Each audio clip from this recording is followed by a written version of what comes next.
எதற்காக இந்த உரையாடல், ஏன் இந்த நிகழ்வு என்பதை பற்றி மட்டும் உங்களிடம் ஒரே ஒரு வார்த்தை சொல்லிக்கொள்ள நான் விளைகின்றேன். இன்றைக்கு நம்முடைய நாட்டு அரசியல் சூழல் உங்களுக்கு எல்லோருக்குமே தெரியும். மதவாத சக்திகள் இன்றைக்கு தலை தூக்கி கொண்டிருக்கின்ற இந்த காலகட்டத்திலே இதற்கான மாற்று என்ன, இதை எப்படி நாம் எதிர்கொள்வது, இதற்கு கிறிஸ்தவர்கள் எப்படி பதிலளிப்பது என்பதுதான் எங்களுடைய எண்ணமாக நோக்கமாக இருக்கிறது.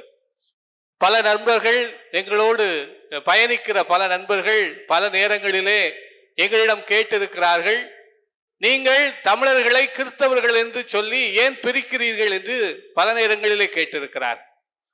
நான் அதற்கு பல நேரங்களில் பதிலும் சொல்லி இருக்கிறேன்.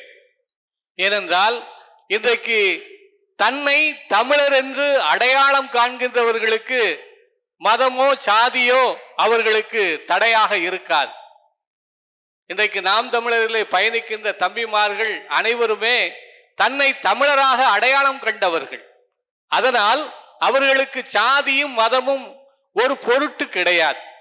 ஆனால் அதே நேரத்திலே இந்த தமிழகத்தில் ஏறத்தாழ 12.5 விழுக்காடு இருக்கின்ற கிறிஸ்தவர்கள் இன்றைக்கு தன்னை தமிழராக உணராமல் தன்னை கிறிஸ்தவராக மட்டுமே பார்க்கின்ற இந்த 12.5 விழுக்காடு ஓட்டுக்களை வைத்துக்கொண்டு இன்றைக்கு இந்த திமுக செய்கின்ற அரசு அட்டூழியங்கள் என்பது அதிகமாகிக் கொண்டே இருக்கிறது. ஏனென்று சொன்னால் இவர்கள் தங்களை கிறிஸ்தவர்களாக மட்டுமே பார்க்கிறார்கள், தங்களை தமிழர்களாக பார்ப்பதில்லை. அதனால் அவர்களை இன்றைக்கு நாம் சென்று சேர வேண்டிய, அவர்களை தமிழர்களாக சிந்திக்க வேண்டிய ஒரு தேவை என்பது இன்றைக்கு நம்முடைய அரசியல் சூழலில் எழுந்துள்ளது என்பதனுடைய நோக்கத்தை அண்ணன் சீமான் அவர்களிடம் ஏற்கனவே பேசி, அதனால் இந்த ஒரு முயற்சியை செய்தால் நன்றாக இருக்கும் என்று சொல்லி நாங்கள் பேசினோம். அதற்கு அண்ணன் சீமான் அவர்களும் இது நல்லதுதான், கிறிஸ்தவர்கள் மத்தியிலே இந்த கருத்தியலை கொண்டு போய் சேர்ப்பதற்கு இது ஒரு தளமாக இருந்தால் மகிழ்வாக இருக்கும் என்று சொல்லி அவர்களும் ஏற்றுக்கொண்டார்கள். அதன் அடிப்படையிலே இந்த உரையாடல் நிகழ்ச்சியை முதலில் சென்னையில் செய்தோம், இப்பொழுது திருச்சியில் செய்கிறோம், அடுத்து முக்கியமான நகரங்களில் எல்லாம் செய்யலாம் என்று இருக்கிறோம். அன்பிற்குரியவர்களே, தற்பொழுது விஜய் அவர்கள் நடத்திய ஒரு அரசியல் மாநாட்டிற்கு தூத்துக்குடி மறை மாவட்டத்திலிருந்து ஒரு பாதிரியார், ஒரு ஃபாதர் தன்னுடைய பங்கில் உள்ள இளையோர்களை அழைத்து சென்றிருக்கிறார். அந்த இளையோர்களை அழைத்து சென்ற அந்த கூட்டத்திலே ஒரு தம்பி அந்த ஃபாதரிடம் கேள்வி கேட்டிருக்கிறார். சாமி, எதற்காக இந்த விஜய் கூட்டத்திற்கு நீங்கள் எங்களை கூட்டிட்டு போனீங்க அப்படின்னு சொல்லி கேட்டிருக்கிறார். அப்பொழுது அந்த தந்தை சொன்னாராம், அவர் கிறிஸ்தவர், அதனால்தான் நாம் அவருடைய கூட்டத்துக்கு நாம் போறோம் அப்படின்னு சொல்லி சொன்னார். அப்பொழுது அந்த தம்பி இன்னொரு கேள்வி கேட்டிருக்கிறார். அவர் கிறிஸ்தவர் என்பதற்கான ஆதாரம் என்ன இருக்கிறது? அவர் என்னைக்கு கோயிலுக்கு வந்தாரு, என்னைக்கு பூஜைக்கு வந்தாரு, என்னைக்கு தன்னை கிறிஸ்தவன் என்று அவர் அடையாளப்படுத்தினார், எந்த இடத்திலாவது அவர் கிறிஸ்தவன் என்று சொல்லி இருக்கிறாரா அப்படின்னு கேட்ட உடனே அந்த சாமியார் அவர் முகம் கொஞ்சம் மாறி இருக்கிறது. மீண்டும் ஒரு கேள்வியை இந்த தம்பி கேட்டிருக்கிறான். என்ன கேள்வி அப்படின்னு சொன்னா, அப்படி என்று சொன்னால் இந்த விஜய் என்று சொல்லப்படுகின்ற இந்த நடிகர் இதுவரை கிறிஸ்தவ மதிப்பீடு எதையாவது ஒன்றை அவர் நம் மக்கள் மத்தியிலே வாழ்ந்து காட்டியிருக்கிறாரா? ஒரு படத்துக்கு 200 கோடி ரூபாய் வாங்கி கொண்டு இதுவரை இந்த தமிழகத்து மக்களுக்கு எதுவுமே செய்யாத ஒரு நடிகர் கிறிஸ்தவர் என்பதற்காக நீங்கள் இந்த தம்பிகளை எல்லாம் அழைத்துட்டு போய் அந்த கூட்டத்துக்கு போயிட்டு வந்தீங்க அப்படின்னு சொன்னா, சாமி, இதை விட RSS மோசம் இல்லை அப்படின்னு சொல்லி இருக்கிறார். RSS அதை தானே செய்கிறது. மதத்தை வைத்துக் கொண்டு அரசியல் செய்வதற்கும் நீங்கள் அரசியல் செய்வதற்கு என்ன வேறுபாடு இருக்கிறது என்று சொல்லி அந்த தம்பி கேட்டிருக்கிறான். கேட்ட உடனே அந்த பையங்க எல்லாரும், கூட இருந்த பையங்க எல்லாரும் சாமியாற்ற கொஞ்சம் முறைச்சிருப்பாங்கன்னு நினைக்கிறேன். அந்த செய்தி எனக்கு வந்தது. அப்பொழுது அந்த தம்பியை கூப்பிட்டு நான் பேசினேன். அவன் நாம் தமிழர் தம்பி. அந்த கேள்வி கேட்டது நாம் தமிழர் தம்பி. அவன் கிறித்தவன் தான், அவன் கத்தோலிக்க கிறித்தவன் தான். ஆனால் கேள்வி கேட்டவன் நாம் தமிழர் தம்பி. என கேட்ட போது உண்மையிலேயே உற்சாகமாக இருந்தது, மகிழ்ச்சியாக இருந்தது. ஏன் அப்படின்னு சொன்னா, இதைதான் நாங்கள் எதிர்பார்த்தோம், இதைதான் நாங்கள் கனவு கண்டோம். அந்த கேள்வியை கேட்பதற்கு இன்றைக்கு கிறித்தவர்கள் மத்தியில் இப்பொழுது மக்கள் எழுந்து கொண்டு வருகிறார்கள் என்று சொல்லுகிற போது, உண்மையிலே இதுக்கு தானடா ஆசைப்பட்டேன் அப்படிங்கிற மாதிரி சொல்ல வேண்டிய ஒரு சூழல் இன்றைக்கு வந்து நிற்கிறது. அதை இன்னும் விரைவுபடுத்த வேண்டும். இதே திருச்சியிலே சென்ற 21வது ஆண்டு தேர்தலுக்காக இந்த திருச்சியிலே கூட்டம் நடைபெற்றது. தமிழ்நாடு முழுவதும் இருக்கிற திருச்சபை தலைவர்கள் எல்லோரும் சேர்ந்து இங்கே வந்து, இங்கே திருச்சபை இந்த தேர்தலில் என்ன நிலைப்பாடு எடுக்க போகிறது அப்படின்னு சொல்லி ஒரு கூட்டத்தை வைத்தார்கள். அது மிகவும் ரகசியமான கூட்டம். ஏன்னா எங்களே மாதிரி ஆட்கள்லாம் இருக்கிறோம், நாங்க ஏதாவது செய்வோம்னு பயந்து போய் ரகசியமான கூட்டம். ஆனால் எல்லா மறை மாவட்டத்திலிருந்து வந்திருந்தார். நாங்கள் ஒரு 20-25 பேர் வந்திருந்தோம் அந்த கூட்டத்துக்கு. வந்த உடனே அப்போ இந்த தேர்தலை யாரை நம்ம ஆதரிக்கலாம் அப்படின்னு சொல்லி பேச்சு வருகிறது. அப்பொழுது அந்த ஒருவர் அதிலே முன்மொழிகிறார். என்ன முன்மொழிகிறார்? நாம் மதவாத சக்திகளுக்கு துணை போகக்கூடாது, அதனால நாம் மதவாதத்தை ஆதரிக்காத சக்திகளோடு நாம் நிற்க வேண்டும் என்று பொத்தம் பொதுவாக சொல்லுகிறார். அப்பொழுது நாங்கள் கேட்கிறோம், அப்போ தமிழகத்திலே மதத்தை ஆதரிக்காத சக்தி எது அப்படின்னு கேட்டா, அதுக்கு பக்கத்துல ஒருத்தர் திமுக அப்படின்னாரு. ஏன் முட்டாப்பல, அதுல முஸ்லீம் லீக் இருக்குடா, அதுல முஸ்லீம் லீக் இருக்குல்ல, இருக்கா இல்லையா? அது எப்படி மதவாதத்தை ஆதரிக்காத கட்சியாக இருக்க முடியும் அப்படின்னு அங்க ஒரு கேள்வியை கேட்டோம்ல, அங்க எல்லாம் சைலண்ட் ஆயிடுச்சு. அதுக்கு மேல அவங்களால என்ன செய்ய முடியல, பேச முடியல. அதுக்கப்புறம் என்ன செய்யலாம்னு உருட்டிக்கிட்டே இருக்கிறாங்க. நாங்க விடுததா இல்ல, கடைசி வரை சண்டை போட்டு கோயில்ல நீங்கள் அறிவிக்க கூடாது, அப்படி அறிவிச்சீங்கன்னா உங்களுக்கு அடி விழும் அப்படின்னு சொல்லிட்டு நாங்க வந்தோம். அன்றைக்கு ஆயர்களை பிரித்து, ஆயர்கள் எல்லாரையும் ஓட ஓட விட்டு சாப்பிட முடியாம ஆக்கி. ஆனால் இந்த தேர்தலில், வருகின்ற தேர்தலில் அதை நாம் முன்பாகவே செய்து ஆக வேண்டும் அப்படிங்கிற ஒரு தேவையும் இன்றைக்கு வந்து நிற்கிறது. அதனால்தான் இது போன்ற கூட்டங்களை நாம் கிறிஸ்தவ மக்கள் வாழ்கின்ற பகுதியிலே நாம் நடத்தி ஆக வேண்டும், அவர்களுக்கு உண்மையை சொல்லியாக வேண்டும் என்ற நோக்கத்தோடு இந்த கூட்டத்தை நாம் நடத்தி கொண்டிருக்கிறோம். அன்பிற்குரியவர்களே, மீண்டும் அதை மட்டும் நான் சொல்லி விடைபெறுகிறேன். ஏன்னா நேரம் இல்லை, அண்ணனும் இன்றைக்கு சென்னைக்கு போய் சேர வேண்டும். ஒரே ஒரு விஷயம்தான், அந்த விஜயிலிருந்து ஆரம்பித்து நான் முடித்து விடுகிறேன். அந்த விஜய் என்பவர் இதுவரை இந்த கிறிஸ்தவன் என்பதற்காக மக்களுக்காக ஏதாவது ஒரு விதத்தில் அவர் மக்களுக்காக கூட நின்று இருக்கிறாரா அப்படின்னு கேட்டா, அது உங்களுக்கு எல்லோருக்கும் தெரியும், இல்லை என்பதுதான். அது உங்களுக்கு எல்லோருக்கும் நன்றாகவே தெரியும். அப்படி என்று சொன்னால், இன்றைக்கு மக்கள் பிரச்சனைகளுக்காக, இயற்கையை அழிப்பதற்கு எதிராக, அல்லது மக்களுடைய நல்வாழ்வுக்காக, மக்களுடைய முன்னேற்றத்திற்காக நிற்கின்ற ஏன் சீமானை உங்களால் ஆதரிக்க முடியவில்லை என்ற கேள்வியை இன்றைக்கு மக்களை கேட்க தொடங்கி இருக்கிறார்கள். அன்றைக்குரியவர்களே, விஜய் வந்தது ஒரு வகையிலே நமக்கு நல்ல பலன். ஏனென்று சொன்னால், இன்றைக்கு அதை கேள்வி கேட்கின்ற அளவுக்கு மக்கள் இன்றைக்கு வளர்ந்திருக்கிறார்கள் என்றுதான் நான் சொல்லுவேன். அதனால்தான் இன்றைக்கு இந்த சூழலில், நம்முடைய இந்திய அரசியல் சூழலிலே, நம்முடைய இந்தியாவில் நாம் முன்னெடுக்க வேண்டிய அரசியல் என்பது இனதேசிய விடுதலை மட்டும்தான் இந்த இந்தியாவினுடைய எதிர்காலத்தை தீர்மானிக்கும் என்பதை மிக தெளிவாக புரிந்து கொண்டதனால், அதை மிக தெளிவாக நாம் சிந்திப்பதனால் இன்றைக்கு அந்த அரசியலை முன்வைத்து இன்றைக்கு நாம் எல்லோரும் களபாடுகின்றோம். இன்றைக்கு இருக்கின்ற இந்த திருச்சபை, இன்றைக்கு கிறிஸ்தவர்களாக இருக்கின்ற என் அன்பு சகோதர சகோதரிகள், நான் ஒவ்வொருவரையும் இந்த நேரத்திலே இந்த கூட்டத்தின் வாயிலாக நான் அன்போடு கேட்டுக்கொள்கிறேன்.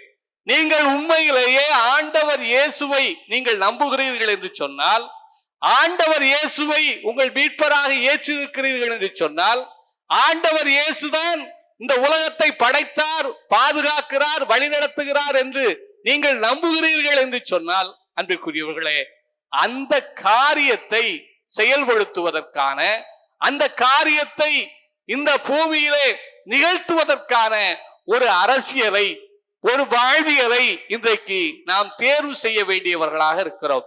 அந்த தேர்வை இன்றைக்கு நாம் தமிழர் கட்சியானது நமக்கு முன்பாக வைக்கின்றது. அவர்கள் வைப்பது என்ன? உயிர்மை நேய அரசியல்.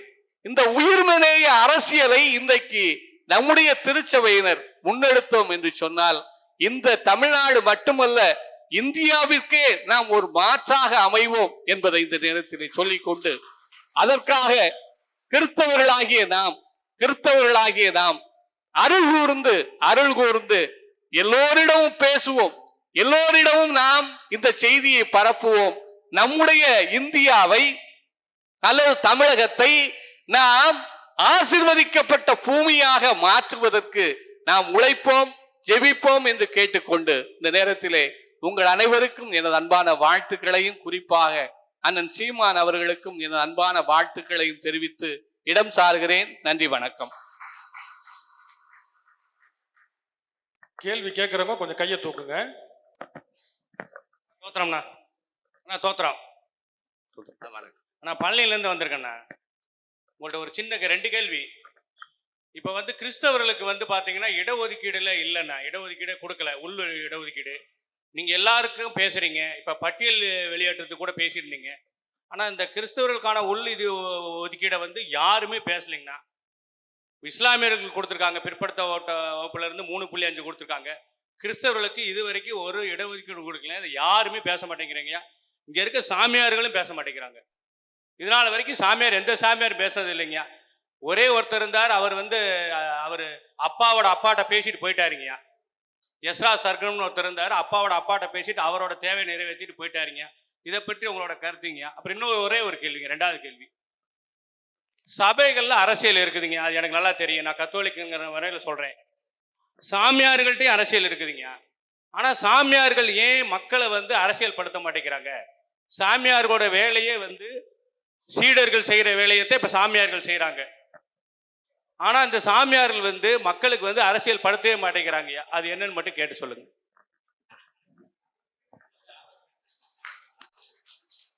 அதை சாமியார்ட்ட தான் கேட்கணும், அண்ணங்கிட்ட கேட்க முடியாது. என்னுடைய உள்ளம் நிறைந்து வாழ்கிற என் உறவுகள் உங்கள் அனைவருக்கும் என்னுடைய அன்பும் வணக்கமும். இந்த நிகழ்வில் உங்கள் எல்லோரையும் ஒரு சேர சந்திப்பதில் நான் பெருமையும் மகிழ்ச்சியும் அடைகிறேன். என்னிடத்தில் வைக்கப்பட்ட கேள்வி, அது கிறிஸ்தவர்களுக்கான இடஒதுக்கீடு.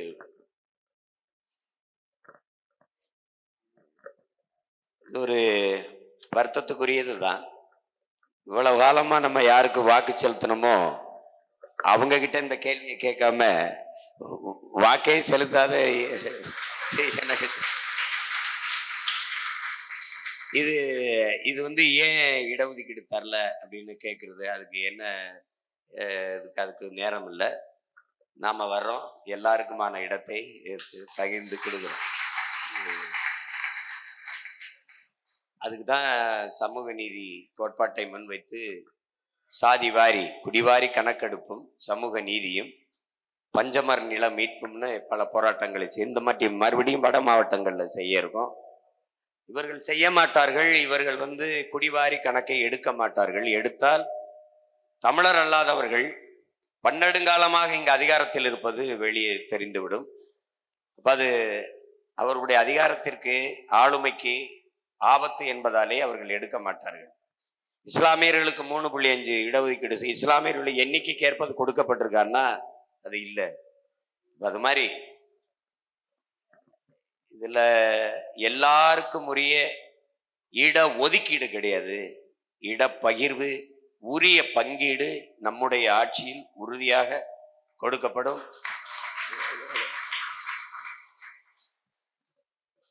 இதை இறைமகன் இயேசுவின் மீது ஆணையாக நீங்க ஏத்துக்கலாம். நீங்க என்ன அப்படி அன்னைக்கு சொன்னிய திருச்சியில நீ ஏன் செய்யலைன்னு நீங்க கேட்கலாம், ஒரு நாள் கேட்கலாம். அதுக்கு நம்ம உறுதியா செய்வோம். அது நம்ம கோட்பாடுகளில், கொள்கை முடிவில், நிலைப்பாட்டில் அது ஒன்றா இருக்கு. அப்புறம் நீங்க அருள் குருமார்களுக்கு இடையில, அருள் தந்தைகளுக்கு இடையிலே அரசியல் இருக்குது, ஆனா மக்களை அரசியல் படுத்த மாட்டேங்கிறாங்க. மக்களை அரசியல் படுத்தணும் தான் என்னுடைய மதிப்புமிக்க ஐயா மைப்பா ஜெயசராஜ் அவர்களும் என்னுடைய தம்பி இதெல்லாம் எல்லாரும் சேர்ந்து செய்யறாங்க, இந்த வேலையை செய்யறாங்க. அது இவ்வளவு பெரிய முன்னெடுப்பு என் உடன் பிறந்தார்கள் செய்யறது காரணம், எப்படியாவது என் இன மக்களை அரசியல் படுத்திடணுங்கிறது தான். பாவு மகிழன், நம்முடைய சமூக நீதி பேரவையினுடைய தலைவர் தம்பி, என்னுடைய தங்கை டயானா, எல்லாரும் சேர்ந்து இதை பெரும்பாடு நம்ம பார்க்குற எங்கிருந்தோ இங்க வந்திருக்காங்க. காரணம் எப்படியாவது அரசியல் படுத்தணும்ன்று. ஏன்னா என் அன்பு மக்கள், என் அருமை உடன் பிறந்தார்கள் புரிந்து கொள்ளணும், அரசியலை விட ஆகச்சிறந்த இறைப்பணி ஒன்று இருக்கவே முடியாது. நீங்க நல்லா கணிச்சுக்கிறீங்க. அரசியலை தாண்டிய ஆகச்சிறந்த கல்வி ஒன்றும் இல்லை. அரசியலை கற்பிக்காத கல்வியே இல்லை. அரசியலை தாண்டிய கல்வி ஒன்றும் இல்லை. ஏன்னால் இந்த மனிதன் பிறப்பிலிருந்து இறப்பு வரை எல்லாத்தையும் தீர்மானிப்பது அரசா இருக்கு, அரசை தீர்மானிப்பது அரசு இயலா இருக்கு. அப்ப அந்த அரசு இயலை கற்கணும். எனவே அரசியல், அறிவியல், புவியியல் போல ஒரு வாழ்வியல், அதை புரிந்துக்கணும். அது கொஞ்சம் காலம் கடந்துருச்சு. இருக்கிற காலத்தை பயனுள்ள காலமாக ஆக்கணும். அது ஒரு பட்ட அறிவுன்னு கூட வச்சுக்கலாம், பட்டு தெளிந்தோம் தெரிந்தோம்னு கூட நம்ம வச்சுக்கலாம். இனி வரும் காலங்களை எப்படி செய்யறதுங்கிறது தான் இந்த முயற்சி. சென்னையில நடந்தது, இது தொடருது. இந்த 26 தேர்தலுக்குள்ள இன்னும் பல இடங்களில் கூடுவதாக முடிவு செஞ்சு இருக்கு. அதனால அரசியல் யாரோ ஒருத்தர் அரசியல் படுத்தணும்னு நினைக்காம, நீங்க சந்திக்கிற மனிதர்களை, நீங்கள் சார்ந்த உங்கள் சொந்தங்களை முதலில் அரசியல் படுத்துங்கள், சரியாயிரும். அண்ணா வணக்கண்ணே. அண்ணா வணக்கண்ணே, நான் திருவையாறுலேருந்து வரேண்ணே. பலரால் ஏமாற்றப்பட்ட சமூகம் இந்த சமூகம். கிறிஸ்துவ மதத்தை தழுவின பாவத்துக்காக அண்ணன் சொன்னது தான் 70 ஆண்டு கால போராட்டம் இது. இந்த மக்களை, அந்த அட்டவணை, ஆதி தமிழ்குடி மக்களை அட்டவணை பட்டியலில் சேர்க்கணுங்கிற கோரிக்கை. இதை நாம் தமிழர் கட்சி இந்த மக்களுக்கான போராட்டத்தை முன்னெடுக்குமா? வருகின்ற தேர்தல் அறிக்கையில கிறிஸ்துவ மதம் தழுவிய ஆதி தமிழர்களை பட்டியல் இனத்தில சேர்க்க வேண்டும் அப்படிங்கிற அந்த கோரிக்கை இடம்பெறுமா? இது நாம் தமிழர் கட்சியினுடைய நிலைப்பாடு என்னன்னு? ஏற்கனவே திருச்சியில நான் வழக்குக்கு வரும்போது ஒரு சகோதரர் என்னிடத்துல மனு கொடுத்து முறையிட்டார். அது குறித்த விவாதம் ரொம்ப நாளா போயிட்டு இருக்குது. அது என்னன்னா, நம்ம சாதிய இழிவு, தீண்டாமை, கொடுமையை தொடைத்தெறிய தான் வெளியிலே வர்றோம். உங்களுக்கு புரியுதுன்னு நினைக்கிறேன். அதுக்காக தான் இஸ்லாத்து கிறிஸ்தவத்தை ஏற்று வெளியில வந்தோம். அப்படி வெளியில வரும்போது 42 தொகுதி ஆதி தமிழ் குடிகளுக்கு இருக்கு. அது தேவேந்திரர், பறையர், எஸ்டிக்கு 2 இருக்கு, ஷெட்யூல் ட்ரைப்ஸ் பழங்குடி மக்களுக்கு. அதுல என்னன்னா 44 தொகுதி அரசியல் அமைப்பு கொடுத்துருக்கு. அரசியல் அமைப்பு நமக்கு தந்திருக்கு. அதுல இந்த தாழ்த்தப்பட்ட மக்கள், ஆதி தமிழ் குடிகள் சாதிய தீண்டாமை கொடுமையிலிருந்து வெளியேற கிறிஸ்தவத்தை ஏற்றதுனாலே அவங்க தனி தொகுதியில, இந்த சிறப்பு தொகுதியில போட்டியிட முடியாது. அவங்க பிசிக்கு வந்துடுறாங்க. அந்த பிசிக்கு வந்த மக்களை யாரும் பொது தொகுதியிலையும் நிறுத்துறது இல்லை. ஆனா நாம நிறுத்துறோங்கிறத நீங்க கவனிக்கிறது இல்லை. அதான் இங்க இருக்கிறது. அந்த கோரிக்கைக்கு இப்ப நம்ம தமிழ்நாடு சட்டசபைக்குள்ள ஒரு விவாதம் நடந்தது. தாழ்த்தப்பட்ட மக்கள் ஒரு மதத்தை, ஒரு சமயத்தை தழுவியதாலேயே அவர்களுக்கு இருக்கிற இந்த தனி தொகுதி வாய்ப்பை இழக்கக்கூடாது, அந்த சிறப்பு தொகுதியை கொடுக்கணும்னு வந்தது. அதை அவங்க நிறைவேற்றலை. ஆனால் நாம் அதை நிறைவேற்றுவோம், அதுல ஒரு இது இல்லை. ஆனால் அது நிறைவேறும் வரை அவங்க நிராகரிக்கப்படாமல் இருக்க நம்ம ஆதி தமிழ் குடிகளுக்கு நிறைய பொது தொகுதிகள் கொடுக்குறோம். கிறிஸ்தவத்தை ஏற்றுக்கொண்ட தமிழ் குடி, ஆதி தமிழ் குடிகளுக்கு இந்த முறை குறிப்பா எல்லாரும் அறிகிற மாதிரி ஒரு பொது தொகுதியை கொடுக்குறோம். நீங்க கொடுக்குறோம். அது இதெல்லாம் ரொம்ப சின்ன பிரச்சனை, சரி பண்ணிடுவோம். அறிக்கையை 60 வருஷமா கொடுத்து முதுக சொரிஞ்சிட்டு தான் இருந்தீங்க. நீங்க அறிக்கையை கொடுத்துட்டு செயல்படுத்தலாம் என்ன பண்ணீங்க? அறிக்கை எத்தனை அறிக்கை இந்த கட்சிகள் அறிக்கை நான் உங்களுக்கு தரேன், எத்தனை அறிக்கையை தரேன்? தமிழ் ஒரு அரசியல் இயக்கம் தேர்தல் அறிக்கைன்னு இல்லாமல், எலெக்ஷன் மேனிஃபெஸ்டோன்னு இல்லாம, ஆட்சியின் செயல்பாட்டு வரைவு, ஆட்சி எப்படி நடக்கும்னு கொடுத்த ஒரு கட்சி நாம் தமிழர் கட்சி தான்.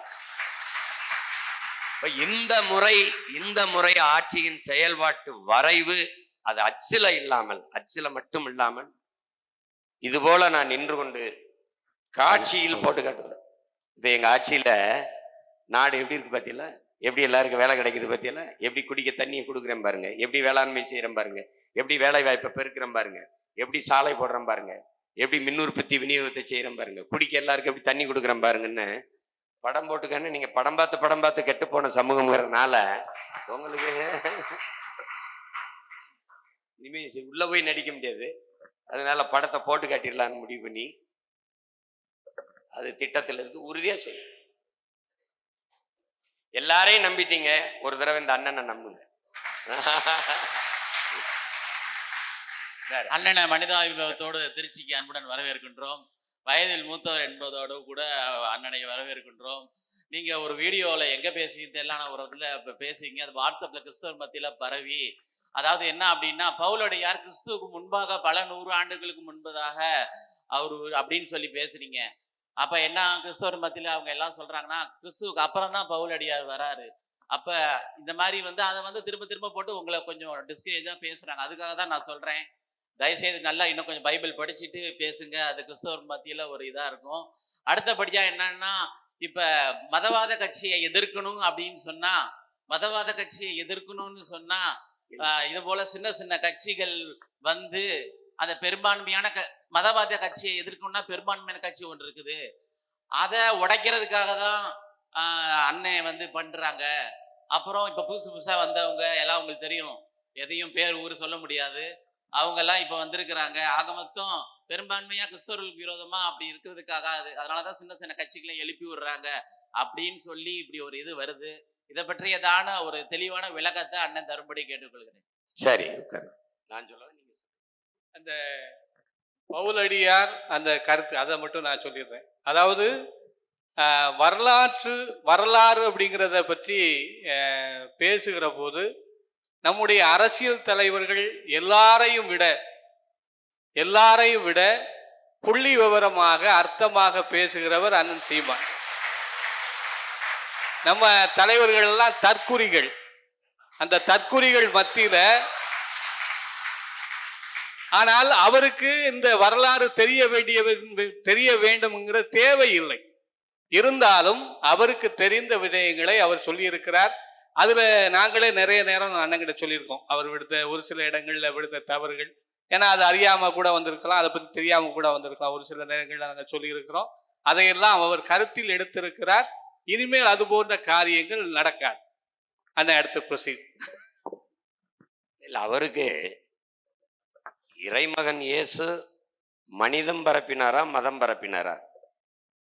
நான் கேட்கறதுக்கு எந்திரிச்சு சொல்லுங்க. அப்புறம் நீங்க கிறிஸ்தவத்தை தோற்றுவித்தது யார்? வரலாறு ஏது சொல்லுது? இயேசு தோற்றுவித்தார்னு எங்க வாங்க இயேசு தோற்றுவித்தாரா கிறிஸ்துவத்தை?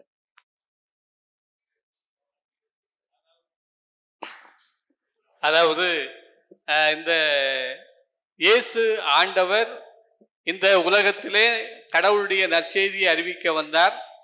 ஆனால் அவருடைய சீடர்கள் தான் கிறிஸ்தவ மதம் என்பதை உருவாக்கினார்கள்.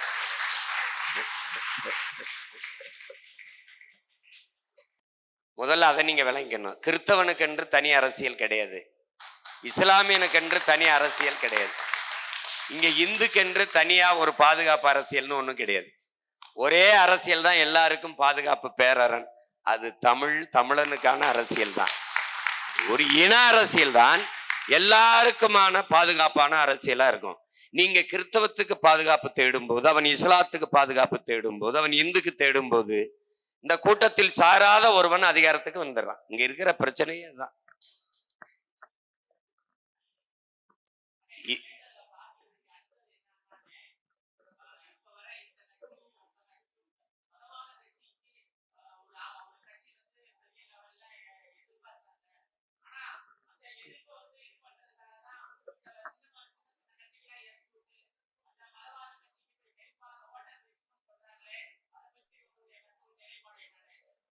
உட்காருங்க சார், அமைதியா இருங்க.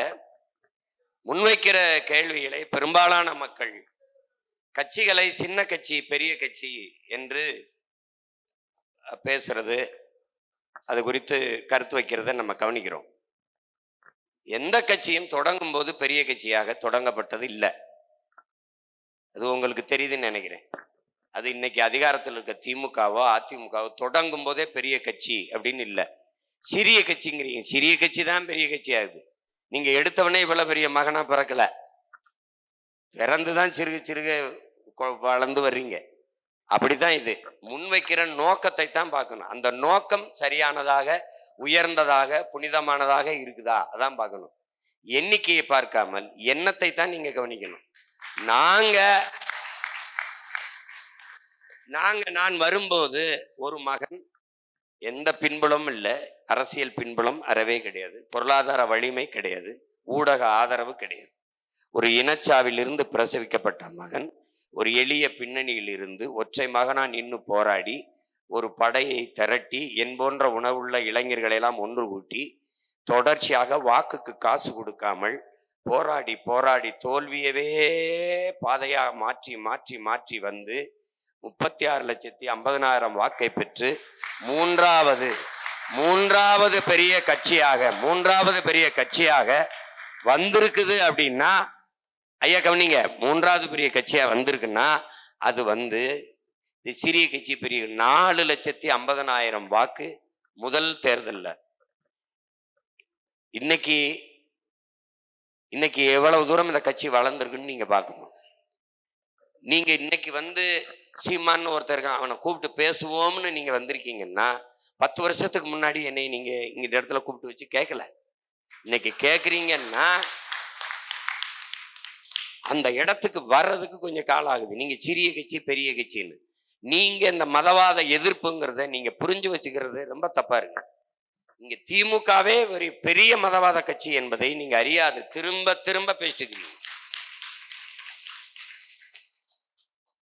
நாளைக்கு மாநாடு போடுற மதங்களை விடு மரங்களை நடுன்னு நீங்க என்னையே தேடாம நீ சிறுபான்மை, இஸ்லாம் நீ சிறுபான்மை, கிறிஸ்தவன் நீ சிறுபான்மைன்னு சொல்றது யாரு? ஐயா ஸ்டாலின்.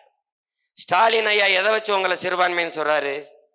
நீங்க என்ன கேட்கணும்? நீங்க யாருங்க ஐயான்னு கேட்டிருக்கணும். யாராவது கேட்டீங்களா? இங்க இருக்க ஒரு கிறிஸ்தவன், ஒரு இஸ்லாமிய யாராவது நீங்க யாருங்கய்யா? நாங்க சிறுபான்மையாயி நீங்க சிறுபான்மையா பெரும்பான்மையா? நீங்கள் சிறுபான்மை அப்படின்னா நான் பெரும்பான்மை. நான் எதுல பெரும்பான்மை? மொழி இனத்திலையா மதத்திலையா? மதத்தால நான் இந்து, நான் பெரும்பான்மை என்ற எண்ணத்தில் தான் அவர் உங்களுக்கு சிறுபான்மைங்கிறார். அப்ப நான் இந்து என்ற எண்ணத்தில் இருக்கிற நான் எப்படி மதவாதத்துக்கு எதிரானவன்? யாராவது சொல்லு, எப்படி எதிரானவன்? தேர்தல் வரும்போது எங்க கட்சியில் 90 விழுக்காடு இந்துக்கள் தான் என்று சொன்னது சீமானா ஸ்டாலினா? 90 விழுக்காடு இந்து, 100 விழுக்காடு இந்து பிஜேபி, 90 விழுக்காடு இந்து திமுக. இதுல என்ன வேறுபாடு?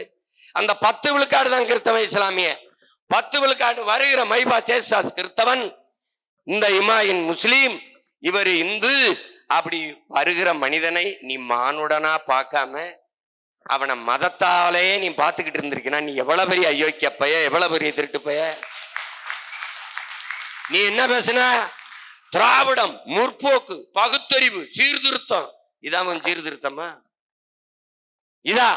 நாங்கள் சாதி மத கோட்பாட்டுக்கு அப்பாற்பட்டவர்கள், மானுடம் போற்றுகிறவர்கள் அப்படின்னு நீ பேசியிருக்கணும்.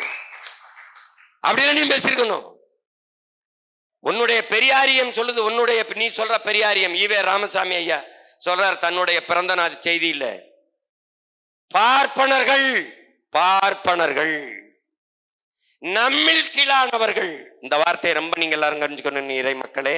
நம்மில் கீழானவர்கள் அப்படின்னா நான் ராமசாமி, எனக்கு கீழான மக்கள் கிறிஸ்தவர், இஸ்லாமியர்கள்.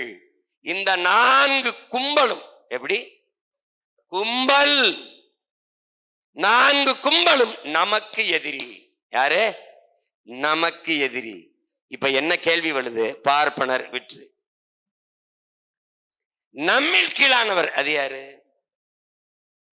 ஒருத்தர் சொல்றாரு நான் யாருக்கும் அடிமை இல்லை, எனக்கும் யாரும் அடிமை இல்லை.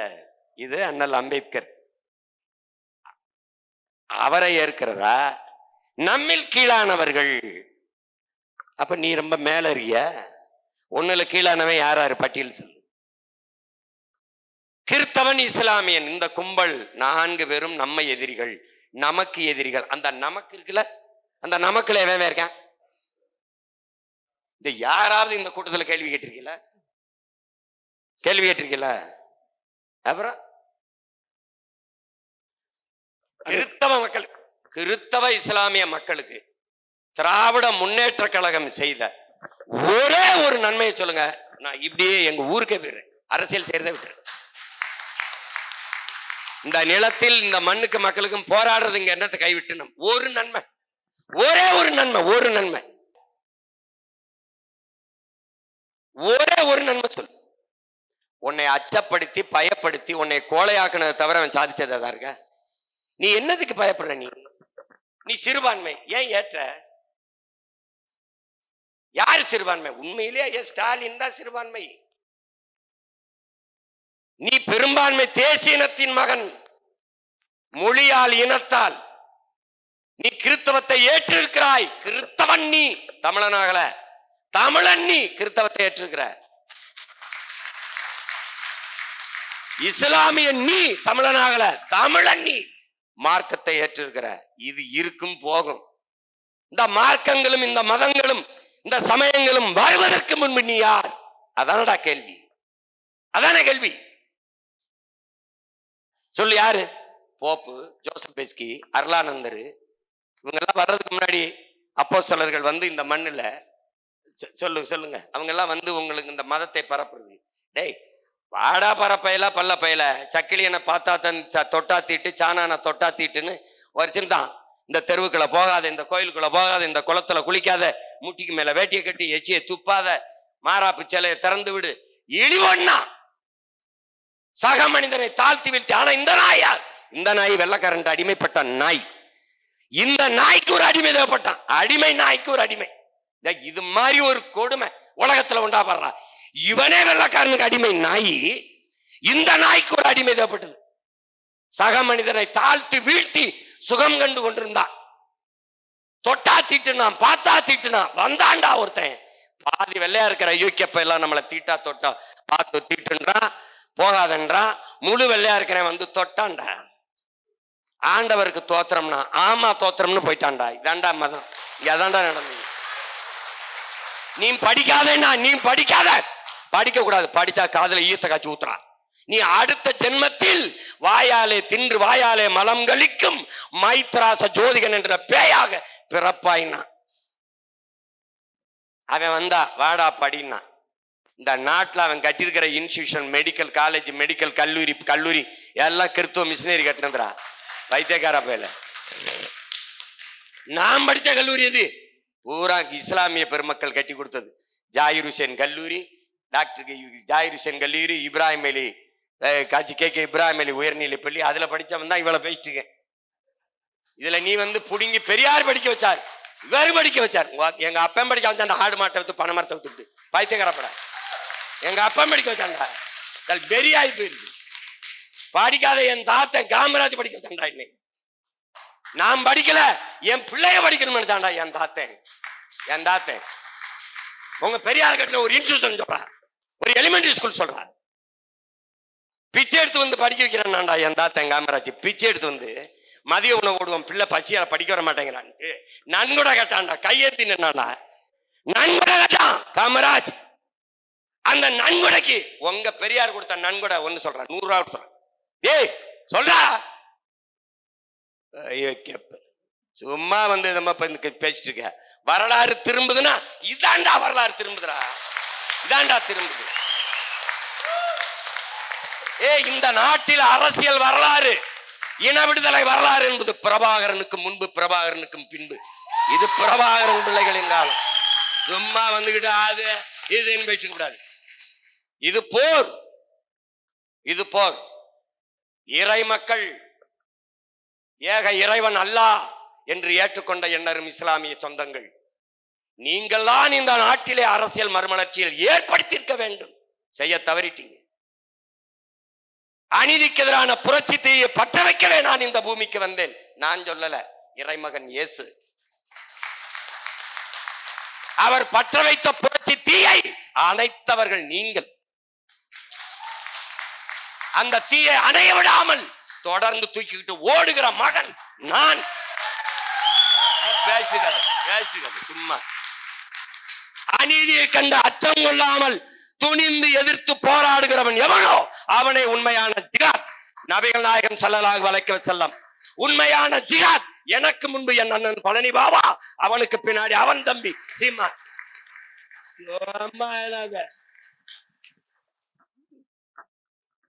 கன்னியாகுமரியில எத்தனை மறை மாவட்டம் இருக்கு, எத்தனை மறை கூட இது இருக்கு, அது தலைவர்கள் இருக்கிறாங்க. கண்ணுக்கு முன்னாடி பூமி தாயின் மலை மார்பை அறுத்து கொண்டு வரான், ஒருத்தன் தடுக்கல். எத்தனை பல்லாயிரக்கணக்கான மலை பிரசங்க இறைமகன் செஞ்சார, இந்த மலையில செயலை வெட்ட விட்டீங்களா? எதனால விட்டீங்க? உங்க ஜபத்தால, உங்க தொழுகையால, உங்க வழிபாட்டால அரையங்குல மலையை உங்களால் வளர்த்து காட்ட முடியுமா? இயற்கையின் அரும்பெரும் கொடையை காசாக்கிட்டு போறான். கண்டுக்கிறாம இருந்துட்டு நீங்க வெட்டி விற்கிறவனுக்கு ஓட்ட போட்டுட்டு தடுக்க துடிக்கிறவனை ரோட்ல போட்டவங்க தானே நீங்கெல்லாம். போராடுற எனக்கு என்ன பண்ணி, நீ என்ன எனக்கு கேள்வி, நீ இது போடு. நான் இது வரைக்கும் தோத்துட்டேன், என்ன மறுபடியும் தோத்துட்டேன். மரண நொடி வரை நான் தோற்றே போனாலும் எனக்கு இழப்பென்ன? ஒண்ணும் இல்லை. ஆனால் நிறைவென்ன? நான் பிறந்த இனத்திற்கு என் பிறவி கடமையை செய்தேன். என் தலைவன் என் இனத்திற்கு நாடு கட்ட போராடினான், நாடை அடைந்தான், அங்கீகரிக்க வைக்க முடியல, தோற்றுத்தான் போனோம். அதனால என்ன? எனக்கு என் தலைவன் கற்பித்தது, நமக்கென்று வரலாறு இல்லை, ஆனால் ஒரு இனம் தன் விடுதலைக்காக போராடி செத்தது என்கிற வரலாறு அது வரட்டும். அந்த வரலாற்று நாயகனின் பிள்ளை நான். தோற்றா என்ன போயிடுச்சு? என் முன்னவர்கள் தமிழ் தேசிய அரசியலை முன்னெடுத்து தோற்றார்கள். மாப்போசி தோற்றார், சீபாதித்தனார் தோற்றார்.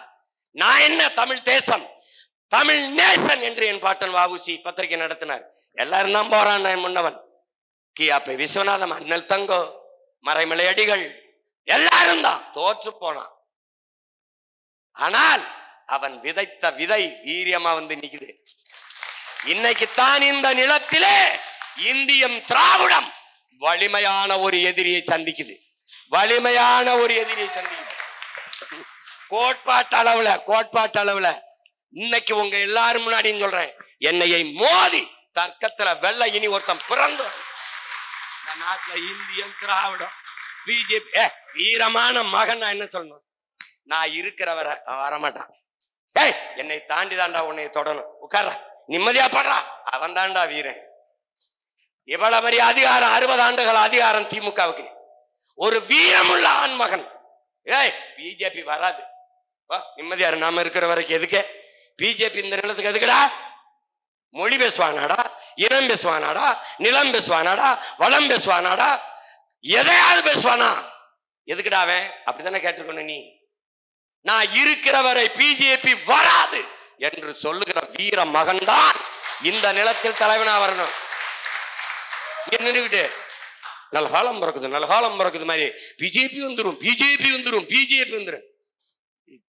ஒரு வாட்ச்மேனை நான் போட்டிருக்கேன், வாயில் காவலனை. திருடன் வந்து திருடிட்டு போகும்போது விரட்டி பிடிக்க அல்ல என் உடன் பிறந்தார்களே, திருடன் வருவதற்கு முன்பு தடுத்து பிடிக்கிறது. இங்க நிக்கிற ஒரு செக்யூரிட்டி போட்டிருக்கேன். அவரு, அம்மா கதவை நல்லா சாத்திக்கிறங்கம்மா, உள்தாப்பா போட்டுக்கிறங்கம்மா, திருடர்கள் வந்தால் வருவாங்கம்மா, பத்திரமா படுத்துக்கிறங்கம்மா, நான் பாத்துக்கிறேம்மா, பத்திரமா படுத்துக்கிறங்கம்மா. இதுக்கு எதுக்குடா நீ? அம்மா நீங்க நிம்மதியா படுங்கம்மா, நான் இருக்கம்மா. இப்படி நின்னவன் யாராவது இருக்காண்டா? கட்டபொம்மன் மன்னர் கோட்டையை விட்டு போகும்போது மார்வேடம் போட்டு வெளியில போகும்போது என்னுடைய பாட்டன் சுந்தரலிங்கன் வெள்ளையத்தவன் இறந்துறான். சுந்தரலிங்கத்தை கூட, சுந்தரலிங்க வா நம்ம போயிடலாம் வா. நீங்க போங்க நான் வரல, நீங்க போங்க நான் வரல மன்னரே, நீங்க போங்க நான் வரல. இந்த வெள்ளக்கார பயலா நான் ஒருகை பாக்குறேன். என்னைய தாண்டித்தான் இந்த கோட்டை அவன் தொடணும்னு ஒற்றை மகனாக நின்று 8 நாள் வெள்ளையின் படை எழுத்து சண்டை போட்ட அந்த வீரப்பாட்டனின் பேரன் சொல்றேன். என்னைய தாண்டா இந்த நிலத்துல பிஜேபி இங்க உள்ள கால் அப்படி சொல்றாப்பா. என்ன காங்கிரஸ் காங்கிரஸ் காங்கிரஸுக்கு பிஜேபிக்கு ரெண்டுக்கு ஏதாவது ஒருத்தர் எந்திரிச்சு கொள்கையில் இந்த இடத்துல காங்கிரஸ் மாறுபடுது சொல்லிரு. நான் அந்த மைக்க கையாட்ட கொடுத்துட்டு போயிரு. சொல்லு சொல்லு. பிஜேபி காங்கிரஸ், பிஜேபியிலிருந்து காங்கிரஸ் எந்த இடத்தில் மாறுபடுகிறது? எந்த இடத்தில்? எந்த இடத்தில்? பாபூர் மஜூதியை அவன் இடித்தான், காங்கிரஸ் இடிக்க அனுமதித்தான். யாருடைய ஆட்சியில் இடிச்சான்? காங்கிரஸ். ராமர் கோயிலுக்கு அடிக்கல் நாட்டினார் ஐயா மோடி. கங்க்ராச்சுலேஷன் ராகுல் காந்தி. எந்த இடத்தில்? We are all Hindus. BJP RSS. Yes, we are all Hindus. Congress. அவன் சாவுண்டு இந்துத்துவா, இவன் சாப்பிட்டு இந்துத்துவா. நீ சோனியா காந்தி இத்தாலியில கிறிஸ்தவ மதத்தை சார்ந்தவன் இன்னும் உங்க அத்தை மக மாதிரியே நம்பிட்டு அலையிறீ. உன்னை என்ன போய் சொல்லு? சோனியா காந்தி இன்னும் சொந்தக்காரி நினைச்சு அலையிறீன்னு கேவலம். அவன் ராகுல் காந்தி எடுத்து பூணுல மீடியா காட்டுறாரு, நான் கவுல் பிராமணன். காட்டுறாரா இல்லையா சொல்லுங்க? காட்டுறாரா இல்லையா சொல்லுங்க? எதையாவது பேசிட்டு இருக்காத, சும்மா போட்டு நீ எனக்கு போடாத, எனக்கு போடாத. எவனுக்கோ போடு, ஆனா திமுக போட்டாங்க. அடுத்த அடுத்த கேள்வி. ஆனா நீங்க வணக்கம்ண்ணே, நீங்க இந்த மாதிரி சொல்றீங்க கிறிஸ்தவத்தை வந்து ஒருமுகப்படுத்தணும் எல்லாத்தையும். நான் வந்து சென்னையில இருந்து கிறிஸ்தவத்தை இல்ல, கிறிஸ்தவ மக்களை நம்ம வந்து அரசியல் படுத்துறதுக்காக தமிழர்கள். அரசியல்னா முதல்ல அரசியல் படுத்தணும். அரசியல்னா என்னன்னு தெரிஞ்சாதான் அரசியல் படுத்த முடியும். நீங்க சொல்றீங்க, ஆனா நீங்க வந்து கிறிஸ்தவத்துக்கு அகைன்ஸ்டா ஒரு சில இடங்கள்ல நீங்க பேசிருக்கீங்க.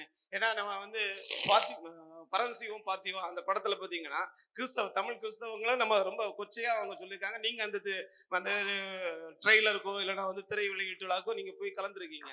அது நம்ம வந்து சபைகள்ல போய் பேசிச்சோமோ, உங்க அண்ணனை எப்படி பண்றாரு, நாங்க எப்படி இதை நம்புறது அப்படின்னு சொல்லும் மாதிரி ஒரு கேள்வி வருதுன்னு. அவ்வளவுதான் உங்க அரசியல். ஐயா முக முத்து அவர்கள் மரணத்துக்கு போய் அவர் வீட்டுல துயரம் கட்டதுனாலயே ஐயா ஸ்டாலின் எனக்கு கூப்பிட்டு பெட்டி கொடுத்துட்டாருன்னு பேசுற கூட்டம் தான் இது. அது என் தம்பி தான் சொல்லுவான். அத என் தம்பி செல்லமுத்து அனுப்பியிருந்தான். நீ விருந்து காரியங்களுக்கு போகலைனாலும் துக்க காரியத்துக்கு போகணும்னு விவிலியத்துல செய்திருக்கு. படத்தை எடுத்தவர் என்னுடைய தம்பி, தயாரித்தவர். அவர் கூப்பிடும் போது அங்க போய் நீ எடுத்தது சரிதான், கிறிஸ்தவத்தை இப்படி சொன்னது சரிதான் அப்படின்னு பேசல. ஒரு பங்கேற்றதுனாலே ஒண்ணும் இல்லை. ஐயா இலக்கணேசன் மரணத்துக்கு நான் போனதுனாலேயே பிஜேபின்னு சொல்லிட்டு இருக்க கூடாது, புரியுதா? அதான் அவர் கருத்து, அவர் கருத்து உங்களுக்கு புரியுதுன்னு நினைக்கிறேன். அதனால இந்த நிலத்துல நீங்க அதை கவனிச்சுக்கிறீங்க. இங்கதான் இந்த கொடுமை இருக்கு. அரபு நாடுகள் எல்லா நாடுகளையும், இஸ்லாமிய எல்லா நாடுகளையும் இந்து கோயில் இருக்கு. அண்மையில கூட போன ஆண்டுல துபாயில போய் ஐயா மோடி அவர்கள் ஒரு இந்து கோயிலை திறந்து வச்சுட்டு வந்தார். அதுவும் இஸ்லாமிய நாடு. எந்த இடையூறு இல்லாம இங்க இந்து கோயிலை உங்களால திறந்து வைக்க முடியுது. ஆனா இங்க ஒரு நீங்க பல்வேசலை கட்டிட முடியுமா? முடியாது. அந்த மாதிரி நீங்கள் புரிந்து கொள்றதுல இருக்கு. நான் எடுத்து வைக்கிற கருத்தை தான் நீங்க பார்க்கணும். உங்க அண்ணன் அன்னைக்கு சொன்னாரே, இன்னைக்கு சொன்னாரே, 2010 இந்த அரசியல் இயக்கத்தை தொடங்கியதிலிருந்து நாங்கள் எடுத்து வைக்கிற கருத்தியல் கோட்பாடு என்ன, இதை தான் நீங்க பார்க்கணும். நீங்க அதை சொல்றாங்களே, இதை சொல்றாங்களே, இதை சொல்றாங்களே. நான் அந்த நிகழ்ச்சியில பங்கேற்றதே உங்களுக்கு பிரச்சனை, என்னை நிராகரிங்க. பரிசுத்தி அவையாட்டில் இட்லி அவிமான்னு கேட்டவருக்கு ஏன் போட்டியே? கன்னியாஸ்திரிகள் எல்லாம் கன்னியாஸ்திரிகள் இல்லையே அப்படின்னு சொன்ன கருணாநிதிக்கு ஏன் போட்டியே? ஏன்னா அவர் கர்த்தரால் ஆசீர்வதிக்கப்பட்டவர், நான் கர்த்தரால் நிராகரிக்கப்பட்டவனா? என்னது நெஞ்சில பைபிளை வச்சுக்கிறீங்க, சாத்தான் கருணாநிதி கையை பிடிச்சிட்டு போயிட்டே இருக்கிறீங்க. எப்படி எப்படின்னு சொல்லு. அப்ப உண்மையிலேயே ஒரு மகனுக்கு வலிக்கு மேல என்னடா இது, நான் ஒன்னும் தாவிது இல்லை ஒண்டி வில்ல வச்சு ஒரே அடியா மண்டையில அடிக்கிறதுக்கு.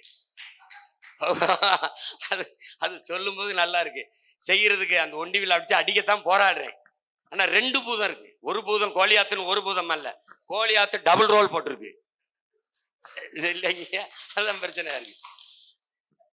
அது ஒரு நிகழ்ச்சி, ஒரு திரைப்பட நிகழ்ச்சி. நமக்கு உடன்பாடு இருக்கு இல்ல, அந்த கருத்துல நமக்கு உடன்பாடு இருக்கு இல்ல, அதை ஏற்கிறனா இல்லையான்னு கேட்டீங்கன்னா அதை ஏற்கல. ஆனா அது ஒரு கருத்து, அதை போய் நம்ம ஒன்றும் சொல்ல முடியாது. இப்போ இன்னும் இஸ்லாத்துக்கு கிறிஸ்தவத்துக்கு மாறுகிறது இருக்கா இல்லையா? மதம், வழிபாடு, உணவு, உடை எல்லாம் அவரவர் சொந்த விருப்பம். அவருடைய உரிமை. அதுல இன்னும் போறது, இப்ப இன்னும் கோதுமை அரிசிக்கு கஷ்டமா இருக்கா? அதனால இழிவு இருக்கு, தீண்டாமை இருக்கு, சாதிய கொடுமை இருக்கு, சமத்துவம் சகோதரத்துவம் இல்லை. ஒண்ணு சொல்றேன், கிறிஸ்தவம் எங்கு தோன்றிய மதம்? ஐரோப்பால. இஸ்லாம் எங்கு தோன்றிய மதம்? அரேபியால. அதாவது கிறிஸ்தவம் ஆசியாவில் தோன்றி ஐரோப்பிய மதமாக மாற்றப்பட்டது. இஸ்ரேல் எப்ப வந்துச்சு?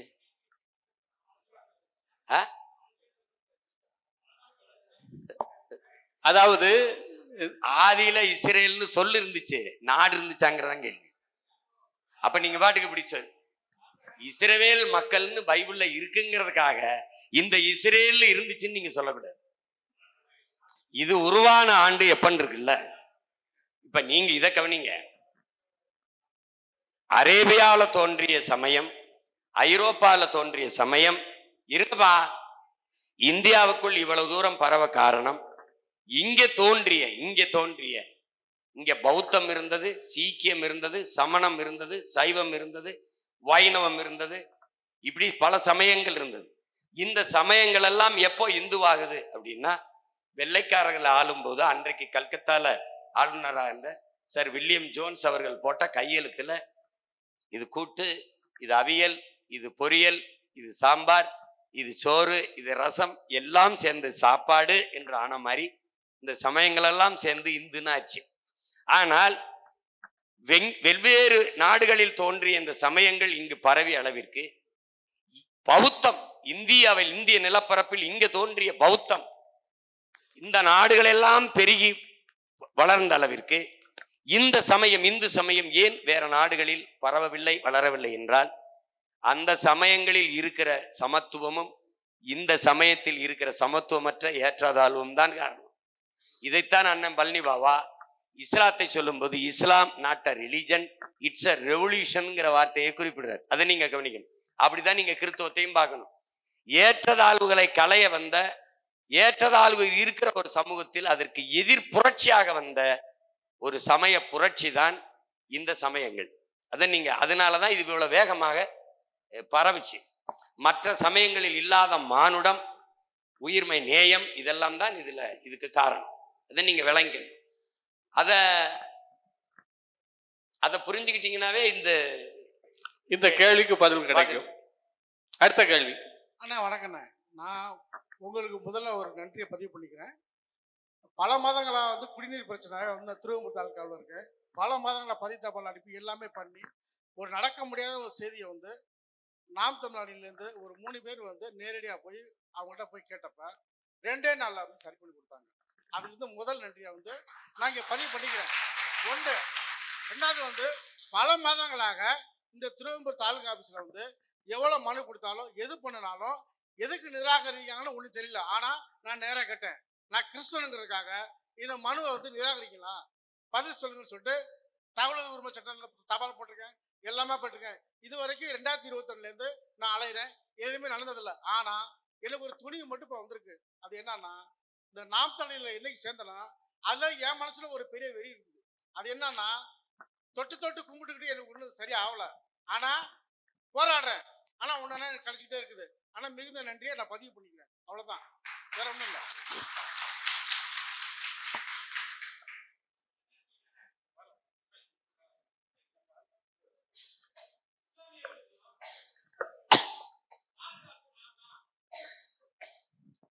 இஸ்லாமியர்களுக்கும் கிறிஸ்தவர்களுக்கும் பாதுகாப்பு நான் தான் அப்படின்னு கருணாநிதியும் அடுத்து ஸ்டாலினும் சொல்லிட்டு இருந்தாங்க. யார்கிட்ட இருந்து பாதுகாத்தாங்க? எப்ப பாதுகாத்தாங்க? எப்படி பாதுகாத்தாங்க? இது ஒரு கேள்வி. அடுத்து இந்த கேள்வி முடிஞ்ச பதில் சொல்லுங்க. அடுத்து ஒரு கேள்வி நான் வைக்கிறேன். ஏற்கனவே சொன்னாரு. அடுத்த கேள்வி கேளுங்க. அடுத்த கேள்வி, ஈழத்தில் இருக்கிற மக்களுக்காக வேண்டி பேசினா இங்க எல்லாம் ஒன்றும் ஓட்டு விழுவாது, ஓட்டாவாது அப்படி என்று சொல்ற அண்ணன் திருமான்னு எப்பவுமே தமிழ்நாட்டில் உள்ள தலைவர்களை பத்தி பேசாம, அம்பேத்கரும் என்ன சார்ந்தவர் தான், நல்லவர் தான், அவர் சட்டத்தெல்லாம் ஏற்றினாரு. ஆனா மேடைக்கு மேடை அவரை மட்டும் பேசிட்டு இருக்கிறாரு. அப்ப வந்து அந்த தேசத்துல இருந்து இங்க வந்து வாக்கு போடுவாங்களோ? ஏன் இதை அப்படி சொல்லிட்டு இருக்காரு? அதுக்கும் எனக்கு ஒரு விளக்கம் வேணும். இன்னொன்று, நீங்க ஈழத்துக்கு போன இத்தனை திராவிடர்கள் போயிட்டே இருந்தாங்க, கலைஞர் அனுப்பிட்டு இருந்தாரு, எல்லா திராவிடரும் போனாங்க. ஏன் கடைசியா நீங்க போன மட்டும் இவ்வளவு விழிப்புணர்வா இந்த தேசத்துல மேதுவை பற்றியும் நம்ம தமிழர் தான் யாரு அப்படின்ற பற்றியும் இவ்வளவு தெளிவா பேசுனீங்களே, உங்களை தமிழர்னு தெரியாத அனுப்பும்போது இந்த திராவிடர்களுக்கு அதுக்கும் விளக்கம் வேணும். முதல் கேள்வி என்னது? முதல் கேள்வி இல்ல அதுல நீங்க அதை நம்ம தெளிவுபடுத்திக்கணும். அவங்க சொல்லும்போது திராவிடம் தான், இந்த திமுக தான் கிறிஸ்தவர் இஸ்லாமியருக்கு பாதுகாப்பு என்று சொல்றதுல ஒண்ணு நீங்க விளங்கிக்கணும். பன்னெடுங்காலமா அவங்க குடும்பத்தை பாதுகாத்து வச்சிருக்கிறது, அந்த கட்சியை அதிகாரத்தில் வச்சு பாதுகாக்கிறது நாம தான், கிறிஸ்தவ இஸ்லாமிய மக்கள் தாங்கிறத நீங்க இந்த வாக்கு அவங்களுக்கு வலுவான அடித்தளமா இருக்கு. அந்த மக்கள் திடீர்னு மாறி போடுவாங்கங்கிற எண்ணம் அவங்களுக்கு இல்லை. ஏன்னா அவங்களுக்கு எப்படி வருதுன்னா, இவங்களுக்கு ஒரு வழி இல்லை, நமக்கு தான் போடுவாங்கிறத ஃபிக்ஸட் டெபாசிட்ல வங்கியில போட்டது மாதிரி அந்த 18 விழுக்காடு வாக்கு அவங்களுக்கு உறுதி செய்யப்பட்டதுனால அதனால அவங்க இதை திரும்பி பெற்றுக்கிறாங்க. உண்மையிலேயே உண்மை என்னன்னா, நாம தான் அவங்களுக்கு பாதுகாப்பு. அதை நீங்க சொல்லணும். யோ, நீ யாரு முதல்ல? நீ என்னைய பாதுகாக்கிறதுக்கு நீ யாரு? உன்னையே நான் தான் பாதுகாத்து வச்சிருக்கேன். இடஒதுக்கீடு கொடுத்த இடஒதுக்கீடு நான் நீ உட்கார்ந்துருக்க இடமே நான் போட்ட பிச்சைடாடே அப்படின்னு நம்ம சொல்ல தவறிடுறோம். அதுல அந்த பிரச்சனை தான் இங்க இருக்குது. அடுத்து நீங்க எங்க அண்ணன் அண்ணல் அம்பேத்கரை பேசுறாரு, இங்க இருக்கிற பாட்டனார் அயோத்தியாசர் ரெட்டமலை சீனிவாசன், MC ராஜா, நம்ம முன்னோர்களை பேசுறது இல்லைன்னு அவர் பேசல. அதனாலதானே அவர் தம்பிகள் நம்ம அதை பேசுறோம், திருப்பி பேசுறதில்ல. ஈழத்துக்கு எல்லாரும் போனாங்க, இது எப்படி தமிழர்னு தெரியாம உங்களை அனுப்புனாங்கன்றதுல இவங்க யாருக்குமே தெரியாம தான் நான் போனேங்கிறத நீங்க தெரிஞ்சுக்கணும். அடுத்த கேள்வி அதுதான் முக்கியம். அப்போ தெரிஞ்சு போனா அங்கே சிங்களன்னு சொல்லி சுட்டுன்னு இருப்பான். அடுத்த கேள்வி. வணக்கம், நான் கும்பகோணம் மறை மாவட்டத்தை சேர்ந்த அருட்தந்தை ஃபாதர். உங்களை கடந்த 10 வருடங்களாகவே நான் தொடர்ச்சியாக நாங்கள் ஃபாலோ பண்ணிட்டு தான் வந்தோம். பல்வேறு முறை கூட அண்ணன் ஹுமாயூன் கல்லூரியிலே பல குருக்களோடு நான் உங்களை சந்தித்து இருக்கிறேன். நாங்கள் எவ்வளவோ மருத்துவமனைகளை கட்டியிருக்கிறோம், பல்வேறு சேவைகள் செய்வதாக சொல்லி கொண்டிருக்கிறோம்.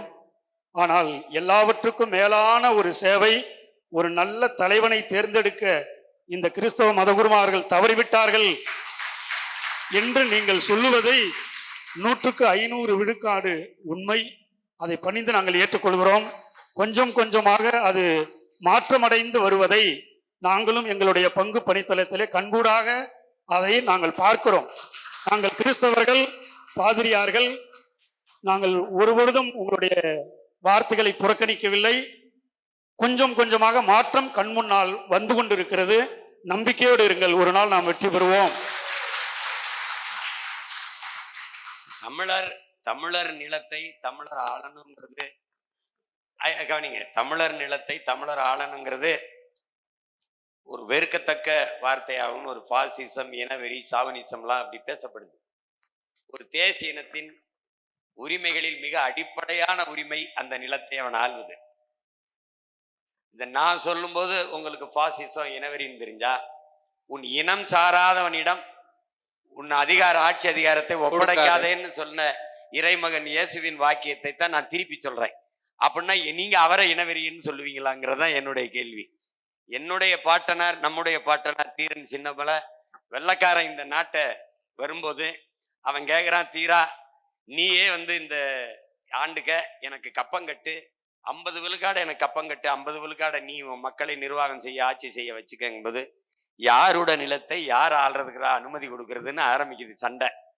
அந்த சண்டையில அவரு மக்கள்கிட்ட கேட்கறது, இவ்வளவு பெரிய இனக்கூட்டத்துல ஒருத்தங்கூடவாடா இந்த நாட்டை ஆள தகுதி பெறல நம்மல்ல அப்படின்னு அன்னைக்கு என் பாட்டன் தீரன் கேட்டான். இன்னைக்கு அவன் பேரன் சீமான்னு கேட்கிறேன். இவ்வளவு பெரிய கூட்டத்துல என்னைக்கு ஒருத்தன் உன்னைய சிறுபான்மைன்னு சொன்னான் பாரு, அன்னைக்கு எடுத்து ஒரே அடி அடிச்சுன்னு வச்சுக்க, செட்டில் இருந்திருக்கேன். யாரா டேய்? பிறப்பால் பிறப்பு முதல் இறப்பு வரை நான் தமிழன், பெருத்த தனித்த தேசியனத்தின் மகன். நீ என்னடா என்னை சிறுவான் பண்ற? வைத்தியக்கார பையில நம்ம சண்டை போடாதனால வரையும் போறோம்லாம் என்னமோ நம்ம பிச்சைக்கார பைய கூட்டம் அப்படியே ஒன்றும் இல்லாம நீங்க அப்படியா சாமி சம்மா நிமிந்துன்னு அப்புறம் தமிழன்டா அப்படின்னு நம்ம எப்படி எழுப்புறாரு பாருங்க. தண்ணீர் ஊத்தி இல்ல, வெந்நீர் ஊத்தி. எங்கு பிறப்பினும் தமிழன் தமிழனே, எங்கு பிறப்பினும் அயலான் அயலானேங்கிறாரு. அடுத்து என்ன சொல்றாரு? தமிழன் பெருமைக்குரியவன். காரணம் தமிழ் பெருங்குடியில் பிறந்ததனாலேயே தமிழன் பெருமைக்குரியங்கிறாரு. ஒரு திமிர் வேணா? உலகிற்கு அறிவியல், நாகரிகம், தொழில்நுட்பம், வேளாண்மை, கலை, இலக்கியம், பண்பாடு எல்லாவற்றையும் கற்பித்து அறிவை கடன் கொடுத்த ஒரு இனம் தமிழினம். அந்த திமிர் இல்ல. அவர் சொன்னவொன்னே அவரு பார்த்து படிக்கிற பயிலு, பேரையே பார்த்து படிக்கிற பயிலுக்கெல்லாம் பின்னாடி போய் நின்றுக்கிட்டு இம்சையை குடிக்கிட்டு கொடுமை கொடுமை. கிறித்தவ மதத்துல பிறந்துட்டாலே ஒருத்தன் கிறித்தவன் இல்ல. தமிழ் இனத்துல ஒருத்தன் பிறந்துட்டாலே தமிழன் இல்ல. இஸ்லாத்துல பிறந்துட்டானே ஒருத்தன் இஸ்லாத்துல. எவன் நபி மொழி மாறாமல் வாழ்றானோ அவன் இஸ்லாமிய. எவன் இறை வாக்கியத்திற்கு இடை வாக்கியத்திலிருந்து பிறழாமல் வாழ்கிறானோ அவன் கிறித்தவன். சும்மா கிறித்தவத்துல பிறந்துட்டு மண்ணெல்லி விற்கிற கான்ட்ராக்ட் எடுத்தீங்கன்னா கிறித்தவன் ஆயிருவிய? சொல்லு. கஞ்சா அபின்னு வித்துட்டீங்கன்னா கிறித்தவன் ஆயிருவிய? ஏய், அடுத்த கேள்வி. நான் வந்து தமிழ் சுவிசேஷம் லுத்ரன் திருச்சபையிலேருந்து வந்திருக்கிறேன். சுவிசேஷகர் ஸ்ரீகன் பால் வந்து தரங்கம்பாடியில் வந்து தான் கிறிஸ்தவ மதத்துக்கு மாற்றி எங்களுக்கெல்லாம் கல்வி கொடுத்தார்.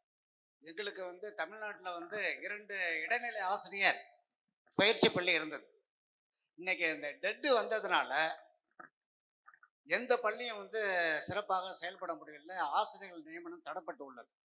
அதோட மேலே என்னன்னாக்கா, எங்களுடைய முன்னோர்களெல்லாம் என்னுடைய தாத்தாவோட தாத்தாலாம் வந்து ஆசிரியர்.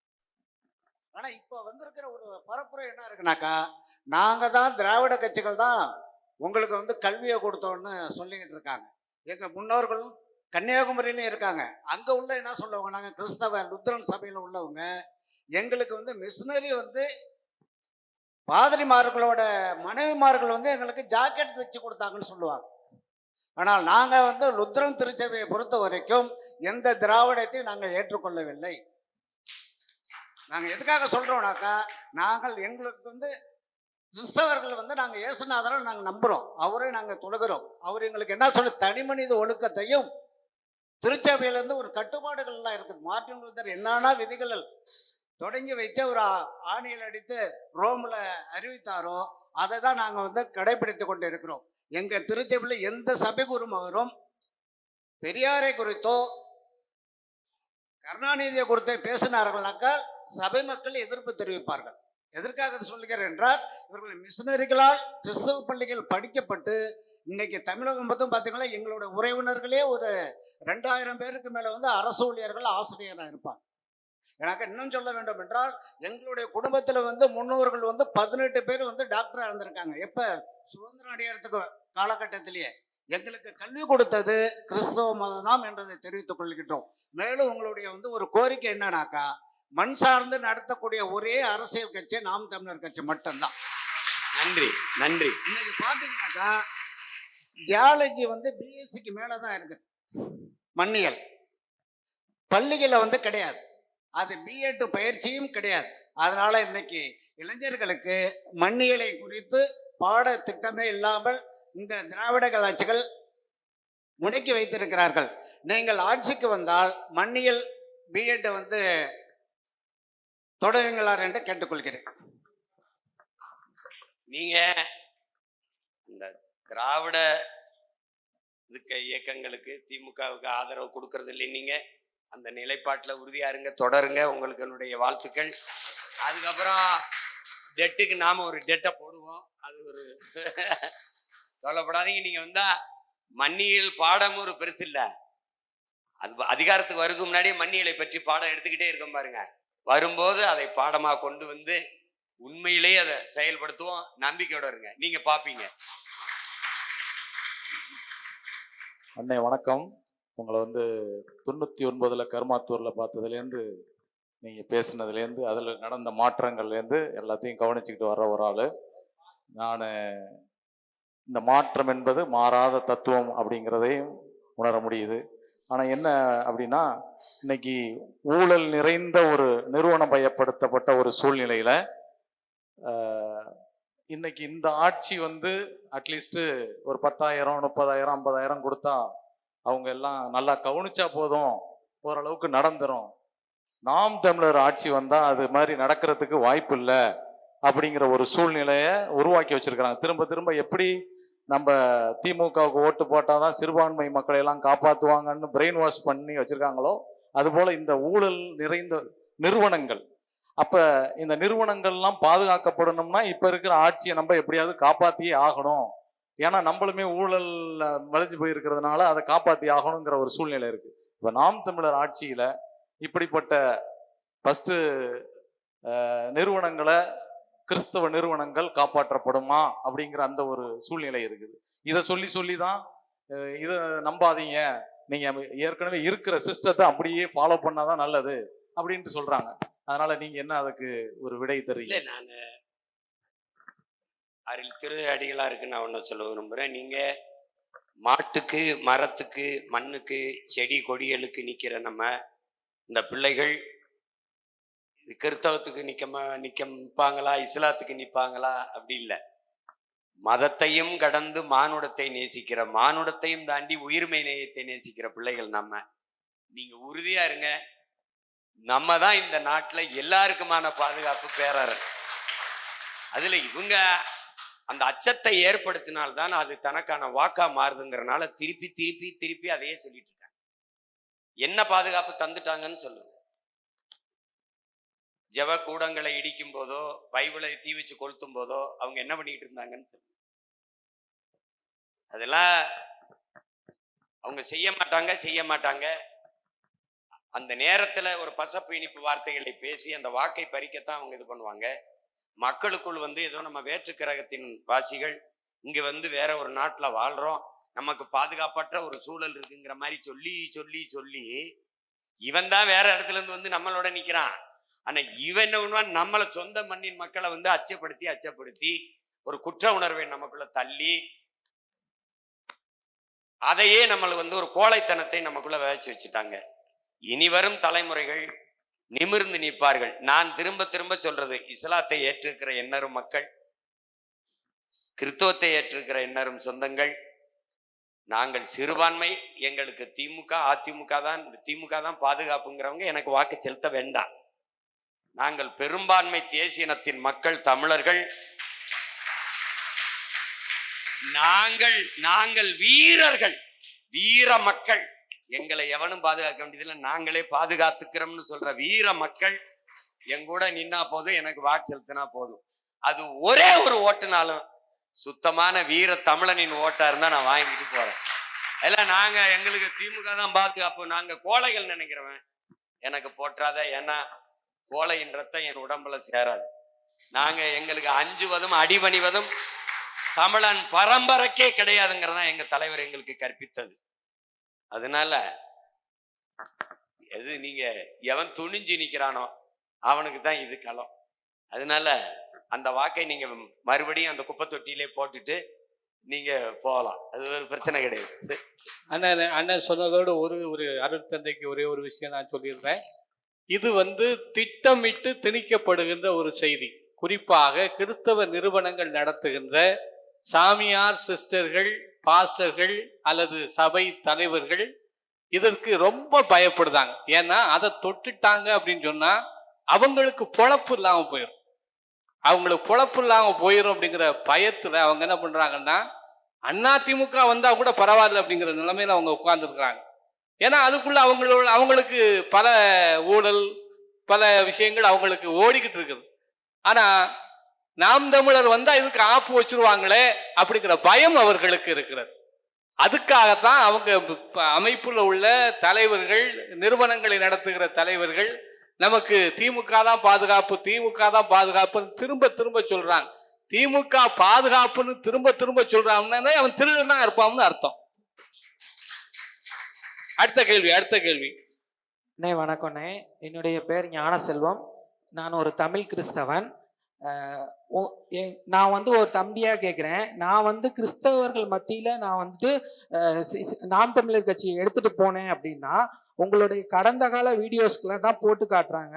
நீங்கள் வந்துட்டு திவ்ய நற்கருணையை பேசினதாக இருக்கட்டும், அல்லது நீங்கள் பெரியாரிஸ்டாக இருந்த காலகட்டத்தில் நிறைய கிறிஸ்தவர்களை பற்றின நிறைய வீடியோக்கள் தான் அதிகமாக எடுத்துகிட்டு வந்து கிறிஸ்தவர்கள், எங்கள் மாமாவே இங்கே பாரு உங்கால் சீமான் எவ்வளோ கிறிஸ்தவர்களை வந்து ரொம்ப காயப்படுத்துறாரு, ரொம்ப இதாக பேசியிருக்காரு அப்போ உள்ள காலகட்டத்தில் அப்படிங்கிறத எடுத்து காட்டுறாங்களே ஒழிய, இன்னொன்று கிறிஸ்தவர்கள் மத்தியில் நிறைய அச்சங்கள் இருக்குது, உங்கள் மேலே ஒரு நம்பிக்கையின்மை இருக்குது. கிறிஸ்தவர்கள் வந்துட்டு ரொம்ப அன்பானவங்க தான், ரொம்ப பாசமானவங்க தான். ஒரு வாட்டி மனசு வச்சுட்டாங்கன்னா கண்டிப்பாக உங்களை வந்துட்டு தேடி வருவாங்கண்ணே. ஆனால் இந்த அச்சங்களையும் இந்த ஒரு தயக்கங்களையும் போக்குறதுக்கு எங்களை மாதிரி தம்பிங்களுக்கு நீங்கள் என்ன ஆலோசனை சொல்லுவீங்கிறது தான் என்னுடைய கேள்விண்ணா.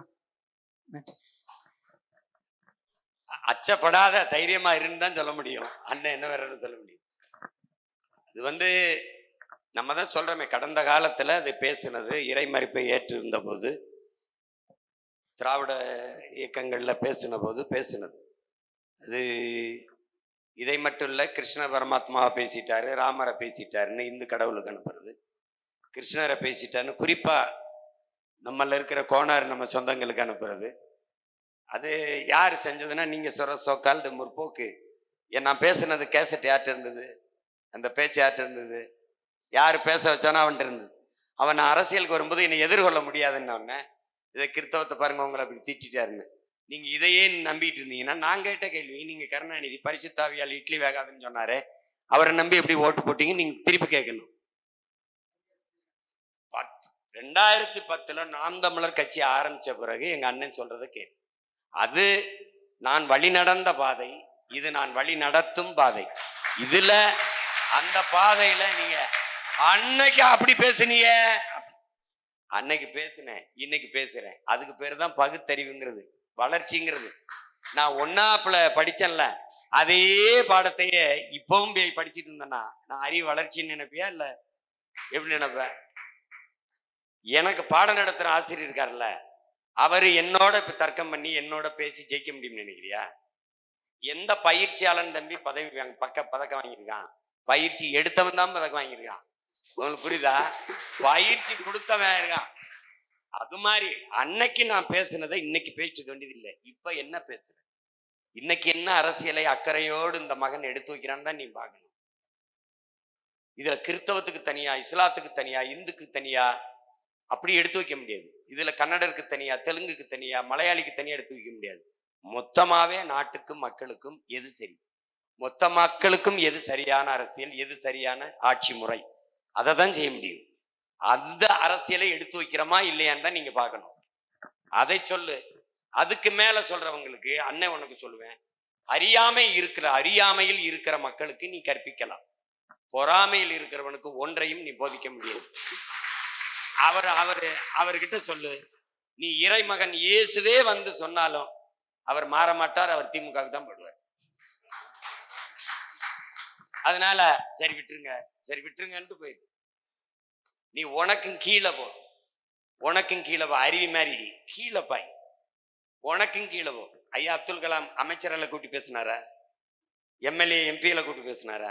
பள்ளிக்கூடம் கல்லூரியா போய் பேச காரணம் நீங்க பதர்கள் ஆயிட்டாங்க, இன்னும் ஒரு தலைமுறையவாவது தயார் செய்வோம்னாரு. அதை நீ புரியுதா? அண்ணே வணக்கம். ஒரு 5-6 ஆண்டுகளுக்கு முன்னால நினைக்கிறேன், மதுரையில கூடல் நகருங்கிற பகுதியில 5 சபைகள் ஒரே நாள்ல அடிச்சு நொறுக்கப்பட்டது. அது நடந்த அடுத்த நாள் காலையிலே நீங்க விமானத்துல பறந்து வந்து மதுரையில இறங்கி காலையில இருந்து மதியம் 3 மணி வரைக்கும் அந்த 5 சபைகளையும் வந்து பார்வையிட்டு அந்த மக்களுக்கு ஆறுதல் சொன்னீங்க. அதற்கு பிறகு ஜீசஸ் கால்ஸ்ங்கிற இடத்துல எல்லாரும் ஒருங்கிணைந்து நின்னாங்க. அந்த கூட்டத்திலையும் நீங்கள் கிறிஸ்தவர்களுக்கு ஆதரவா பேசுனீங்க. பிறகு பிற்பகல் 3 மணிக்கு மேல அந்த அடிபட்டவர்கள் எல்லாம் அரசு ராஜாஜி மருத்துவமனையில இருந்தாங்க, அவங்களை எல்லாம் போய் சென்று பார்த்தீங்க. ஆனால் அதையெல்லாம் முடிச்சுட்டு உடனே திரும்ப விமானம் ஏறிட்டீங்க. அறைக்கு கூட போகல, ஓய்வு கூட எடுக்கல. ஆனால் அப்படி நீங்கள் இந்த மக்களுக்காக விழுந்து விழுந்து அவர்கள் துயரப்படும் போது, துன்பப்படும் போதெல்லாம் நீங்கள் நிற்கிறீங்க. ஆனால் இந்த அருட்தந்தையர்கள், இந்த பேராயர் ஆயர் பெருமக்கள் திருப்பலியில வாய் கூசாம ஒவ்வொரு தேர்தலும் 2019 இருந்து இப்ப முடிஞ்ச 2024 தேர்தல் வரைக்கும் திருப்பலியில அந்த ஆல்டர்ல திருப்பலி பீடத்துல நின்னுகிட்டு சீமானுக்கு போடாத அப்படிங்கிற கணக்கு தான் எனக்கு புரிய மாட்டேங்குது. அந்த கணக்கை மட்டும் கொஞ்சம் விளக்குங்க.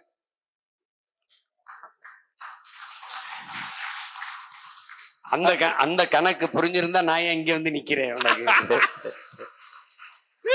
நம்ம சொல்றது ஆயர் பெருமக்கள், என்னரும் இறை மக்கள், இஸ்லாமியன் சொந்தங்கள் எல்லாருக்கும் யாருக்கு வாக்கு செலுத்தணுங்கிறது உங்க விருப்பம்.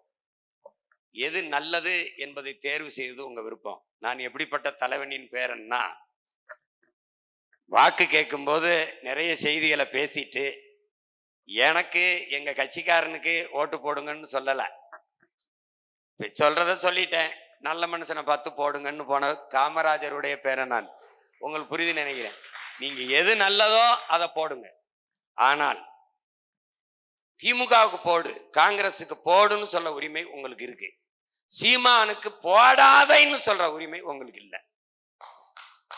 அது சொல்லக்கூடாது, அது சொல்லக்கூடாது. நீங்க என்ன செஞ்சாலும் நான் வென்றுவேன். நீங்க போடாலும் போடனாலும் வென்றுவேன். அன்னைக்கு நீங்க ஒரு நாள் இந்த மாதிரி ஜப வழிபாட்டுல பேசின எல்லாரையும் நாங்க குறிச்சு வச்சிருக்கேன். நான் வந்து கேட்பேன். ஏன்னா நான் மட்டும் இல்ல, என் பின்னாடி இது மாதிரி பெரிய படையே வரும். நீங்க அன்னைக்கு ஏன் இதை சொல்லு? அப்படி எல்லாரும் இல்ல, என்னை பார்த்தது இல்லை, நான் எங்க இருக்குன்னு தெரியாது. ஜப வழிபாட்டுல ஒரு அருள் தந்தை நாம் தமிழர் என்று ஒரு கட்சி இருக்கு. அந்த கட்சி எந்நேரானாலும் எவனை கூப்பிட்டாலும் வந்து ரத்தம் கொடுக்குறான். எந்நேரானாலும் வந்து ரத்தம் கொடுக்குறான்னா அவன் குடிக்காம படுத்திருக்கான்னு அர்த்தம். அந்த அருள் தந்தைக்கு என்னுடைய அன்பும் நன்றியும். நிறைய இளங்குருமார்கள் இந்த அரசியலை அங்க அவங்க பேசினாங்கல்ல, எப்படியாவது மாத்திரணும்னு ஒரு நல்ல தலைவனை தேர்வு செஞ்சிடணும். நல்ல அரசியலை உருவாக்கி நல்ல அரசை மலரச் செய்வதை விட ஆக சிறந்த ஒரு இறைப்பணி இருக்க முடியுமா என் அன்பு மக்களை? யாராவது சொல்லுங்க. இருக்கவே முடியாது. இறைவனுக்கு இதை விட நீங்க தொண்டு செய்ய முடியாது. அதனால அவங்க சொல்றவங்க சொல்லுவாங்க, அந்த குரல் குறைவு. நம்முடைய நல்ல அரசியல் உருவாகணும், நல்ல ஆட்சி மலரணுங்கிற எண்ணம், அந்த சிந்தனை கொண்ட இறைமக்கள் பெருகி கொண்டு வருகிறார்கள். காலம் மாறுதலை நோக்கி போய்கொண்டிருக்கிறது.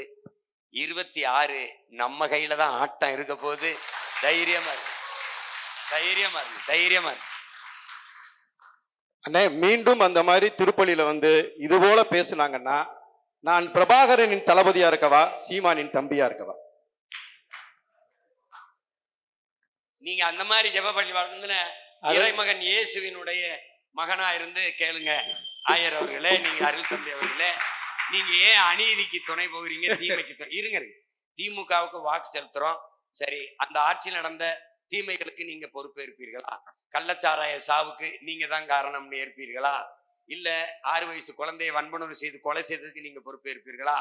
குடிக்க வச்சு 2,50,000 பேர் தாலி எடுத்திருக்கானே, அதுக்கு நீங்க பொறுப்பேற்பீர்களா? இந்த கணக்கில்லாத ஊழல் லஞ்சம் மதுரையில கேட்டா ஒரு மாநகராட்சியில மட்டுமே 200 கோடி ஊழல் செஞ்சிருக்கானே, திருடியிருக்கானே, அதுக்கு நீங்க பொறுப்பேற்பீர்களான்னு கேளுங்க. நான் ஏற்கிறேன் என்றால் நீங்களும் அவங்களுக்கே வாக்கு செலுத்துங்க. அவ்வளவுதானே. ஆனா இலங்கையில நடந்த படுகொலைன்னு கிட்டத்தட்ட 2 லட்சம் மக்கள் கொலைப்பட்டாங்க. அந்த படுகொலையை செய்தது காங்கிரஸ், உடன் இருந்தது திமுக. இப்படி கொலை செய்த காங்கிரஸையும் அதற்கு துணை போன திமுக கூடயும் இன்றைக்கு கிறிஸ்தவர்கள் இருக்கிறார்களே, மிகப்பெரிய ஒரு பதட்டமாக இருக்கிறது. என்னன்னா, பைபிள்ல இருக்கு, கடைசியா இயேசுநாதையும் பரபாசையும் நிப்பாட்டி வச்சு, நான் பரபாசை விடுதலை செய்ய வேண்டுமா, இயேசுநாதரை விடுதலை செய்ய வேண்டுமான்னு கேட்டப்ப பரபாசை விடுதலை செய்யுங்கள் அந்த கூட்டம் சொன்ன மாதிரி இன்னைக்கும் இந்த கூட்டம் பரபாசை விடுதலை செய்து கொண்டிருக்கிறதா அப்படிங்கிற கேள்வி இருக்கு. தூத்துக்குடி ஸ்டெர்லைட் அந்த கொலையில கிட்டத்தட்ட 5க்கும் மேற்பட்டவர்கள் கிறிஸ்தவர்கள். சரி, கொன்றவர்கள் அதிமுக, இன்று இருப்பவர்கள் திமுக. அருணா ஜெகதீசன் சொன்ன அந்த நடவடிக்கையை இன்றைக்கு திமுகவை ஆதரிக்கக்கூடிய கிறிஸ்தவர்களால செய்ய முடிஞ்சுச்சா? ஒத்த சீட்டுக்காக மொத்த கிறிஸ்தவனையும் அடகு வைக்கிறத இனிமேல் ஏற்க முடியாது.